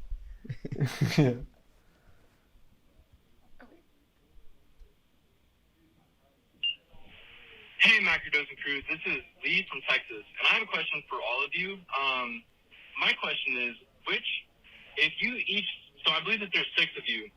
If you had to choose a color of a Power Ranger for each person in the group, so the original 6 Power Rangers, which is red, blue, yellow, black, pink, and green, which one would you assign for each person? Thank you, guys. You all have a wonderful day. There's Power no Ranger orange. I don't think there was an orange. I think color. there's no orange Bullshit. part. dude. There's red a one- pink, I There's think. no orange. There's the 2 girls was pink and yellow. Yeah. There was a green Tommy. He came a little later. There's a red. There's a black. I mean, Yeah. obviously, and he was black. And there was a blue. All right, so do I have to be Okay. the one to say it, or No, I already said it. I'm black. It is. what it okay? is. All right, Yeah. cool. I was gonna take black. It is. Y'all ain't Okay, gotta no, do it. I figured. I'm taking black because the original dude that was the black Power Ranger was black, so that don't make sense. Yeah. Billy, you would be the red one. That guy got arrested for murder. He did. Look it up. Crazy He story. did, though. Well, you're the green guy because he just recently. Ooh, hold on. There was What do also you- a white one later on who was like, what is it? White. It's like Siberian Tiger was his Jones. So there was actually an extra one. Coley. But the original 6. Coley's the white tiger. So Billy, what did the green one do? He did something bad to himself, but like anyway, Oh, he offed himself. yeah. Did he Okay. really? Why would that make PFT? Why would that? I have don't know anything because to he do with called it? me a murderer, so I was like, okay, you're the green one. I then. was 'Cause you probably actually will gonna end up being say- the green one. I was going to say that I would like to be green so that I don't have to be red or blue, which are colors of schools I don't like. Okay, I thought you were going to say because they're colors of the Uniparty. No, actually, well, should I be red? Yeah, probably red. Yeah, you should be red. Okay. All right. GOP. Yeah, I don't want to be with the Green Party bullshit. No. No Jill Stein in Well, here. Mad Dog Mackenzie, do you guys not want to be the girl Power Ranger colors? We never asked them. You just put it on them, so. I'm good if you're good. I would say Cool. Maddie's pink, Mac is yellow. Yeah. That's just how I see it in my head. No particular reason. Yeah. All right, they're cool with that. So I'm black, Maddie pink, Mac yellow, T red. So then which one of y'all are you green? I'll be green, sure. Because the green guy I killed think you're himself, green. so Billy you're is notably blue. done. The blue dude was like a nerd. He was like a little dork. Yeah, Sweet. He was like he was the researcher guy. Like, he was like, you know what I'm saying? Like, hey, you're blue. Very intellectual. As the smartest, I'll take blue. Yeah, there you go. Fuck that I've shit. never seen Power Rangers actually. Really. Yeah. It was probably the corniest shit ever exist in existence, but like, it was fun for the times. Love it. Next voicemail. All right, we want to do one more? Hey, Macrodosing crew. This is Jonas from Chicago. TFT, Maddie, Big T, Arian. Love all you guys. Love the pod. And the reason why a lot of people like the pod is because you guys are all so different. I'm sure you noticed that right when you started. So my question is, did you think that it was going to be a success right away? Would you think of the pod when you first started it? And if you didn't think it was going to be successful right away, when did you kind of start to notice that this thing really was a good product and a good podcast? Thanks. I'll hang up. Stay beautiful, stay gorgeous, stay handsome. All right, bye. I will answer that first. I definitely did not think it would be successful when we first started doing it. That's hilarious, actually. If you told me in February of 2021 that we would be doing this show in September of 2023, I would have laughed. I love that. I love that about you, Big T. What is actually? I want to bring up a story from the first episode, and now we can talk about it. But I just remember PFT was absolutely so mad at me for being remote for the first episode at the time. I don't even remember that. I don't think we ever spoke about this, but I could just tell you were so pissed because you said it was a Zoom show. So I was like, oh, I could just do it from home on Zoom. But do you remember that? Or was I totally off base? No, I was mad at you. It was like the way because you had talked about how badly when you found out about the concept of the show, you talked about how badly you wanted to be on it. Billy was not originally like part of the cast. And it's not a knock against Billy, he just wasn't. And then he found out the concept. He was like, "This is just all I've ever wanted to do is be on a show like this, where I could be like the Jamie to the Joe Rogan and look stuff up." And I was like, "Okay, Billy, I like how passionate you are." So it was a combination of me being excited about your passion behind it, and then just very, very disappointed when the passion translated into, well, I'll just do it on Zoom for the first week. Also, I was never told like we're doing it in studio. For some reason in my brain, when you said, "Oh, it's a Zoom show, Arian's joining from Zoom," I thought, "Oh, we'd all be on Zoom," because one, we were coming out of the pandemic, so like a lot of that was going on, and two, I was still in school, and I was like doing homework at home. Okay. But it all worked out in the end. Yeah, it did. I thought it was going to be successful after we found the numbers out from the first week. I had no idea what the numbers were going to be. I was like, shit, are like 20,000 people going to listen? 50,000 would be great. And then they came back, and I was like, wow, that's way more than I thought. Let's not lose them. So, yeah, I guess I was surprised by how quickly it became a thing, but I don't think I'm surprised that we're still here. You guys are very entertaining people. Mine was different because originally, when it was like when we first started talking about it, was like me and PFT was talking about doing a show together, and then he introduced us, "Hey, what if we have like these other people on?" And I don't know none of y'all from nothing because I don't watch any Barstool, nothing. And so I was like, yeah, it'd be cool. We'll see how it works.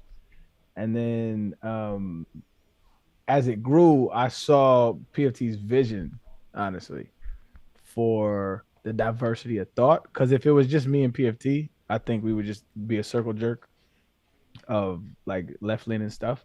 Still is from time to time. I disagree. I feel like you chime in and then Billy with his libertarian shit. But like I think that's what intrigues people. As much as people like to tweet, be like, I fucking hate Arian, or I fucking hate Big T, or I fucking hate Billy. You need that opposition to push back in order for it to be entertaining. I feel like that's what makes the show, kind of special and what makes it dope. And originally I had that was not my idea of the show, and I saw PFT's visions later on. If you'd have told me I was gonna still be doing this, like, was it 2 years later, I probably would have been like, I'll probably get sick of it. But I think it's been dope to grow, and it wasn't my original thought of the show, but I think it's developing into something dope, and I still think we have a lot of room to grow, which that's why I'm still here, or else I wouldn't be here, because I don't. What was your idea of what the show would be? I'm interested in that.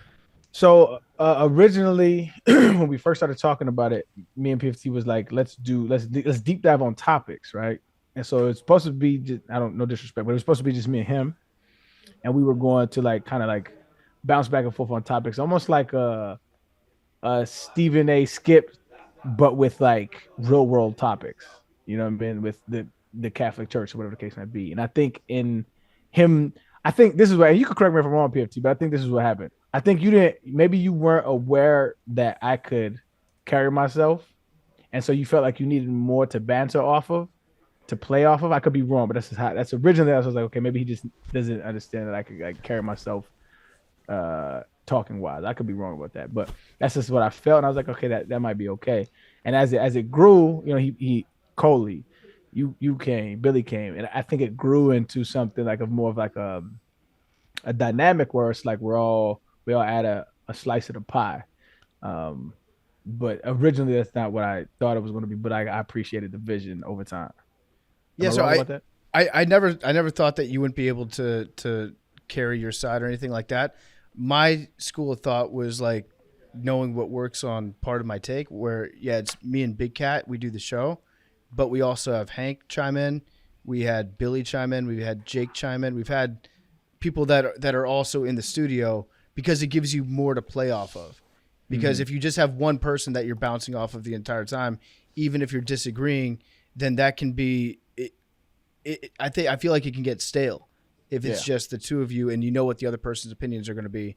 Whereas if you have like a multitude of people, then it's just like more takes, more opinions that you can then react to, and it makes it easier on everybody in general, and gives it kind of a more of a depth to the show than just listening to two people talk back and forth. So like there are very few shows where it's just been two people and that's just the show the entire time. So that was my school of thought, and I wanted to get Big T on because I knew that we couldn't just be, like you're saying, like doing a circle jerk the entire time. And Big T, I knew Big T was funny, but Big T didn't really it's fair to say that you didn't like let the world see the Big T that we know and love for the most part until you started doing the show. Like people around the office knew that Big T. What do you mean? People around the office knew that Big T was a funny guy and an interesting guy with strong, funny opinions to talk to. But you didn't do that much content at Barstool that was you like letting the takes fly in your natural environment. I guess. Yeah. So we'd have you on The Dozen, or I guess the predecessor to The Dozen, Big If True, every now and again. Yeah. And that was always funny. I was like, okay, well, Big T will be a hit. He'll be a hit for sure. So that was kind of my train of thought. And then I think he. Well, I mean, shit, this is a great successful show, fam. Well, like, yeah. I think he knew your, like, where you stood and where I stood and how. I mean, shit, our first show, like, we was in there. I think we was in there talking about like and our differences of opinion, and we wasn't even recording our first interaction. And like we went, and I remember PFT lighting up, like, oh no, this is gonna be good. Like I remember that shit. Yeah. Yeah, and also it was natural because Arian, you played football at the University of Tennessee. You don't really care about Tennessee football. Big T cares more about Tennessee football than anybody that I've ever met in my life, and he didn't play football. So like that's a very funny dynamic that you guys have baked in as well. And then also the story with Mad Dog. So we were putting out feelers for who wants to be an intern on the show, and so we did interviews on that one episode. But when Mad Dog found out that we were looking for interns, she literally sprinted across the floor and like ran over to my desk and was out of breath. And she was like, I would really, really like to interview for the show. I love the show. She was like the only one that had like that type of enthusiasm. So I was like, okay, this is probably a good person to have on your team. Love that. And then Mackenzie has done a great job. Killer. She put the sauce on it, man. She put the sauce on it. Love to see it. What a crew. Oh, I do miss Coley. Yeah, 100%. man. R.I.P. the McMahon. All right, well, that does it. This is a good episode today. I enjoyed it. I had Tuesday, fun. Billy had fun. You guys have fun? I had fun. On Tuesday, we've got a great interview coming out with Dan Patrick. He's talking a little bit about his book, but we get into some other stuff. Him and Arian go back and forth. An all-time story about him and his former coworker, Stuart Scott. I think that story is going to go viral. I think it might. It's rest in peace. May he rest in peace. It was a great story that he told. So we will see you guys on Tuesday of next week. Tuesday. Enjoy the games. Football is back. Football is back. By the time you're listening to my voice, we have football today. We have fucking football today. We made it. Nobody move. Sleepy Joe, don't push that button. We made it. Love you guys.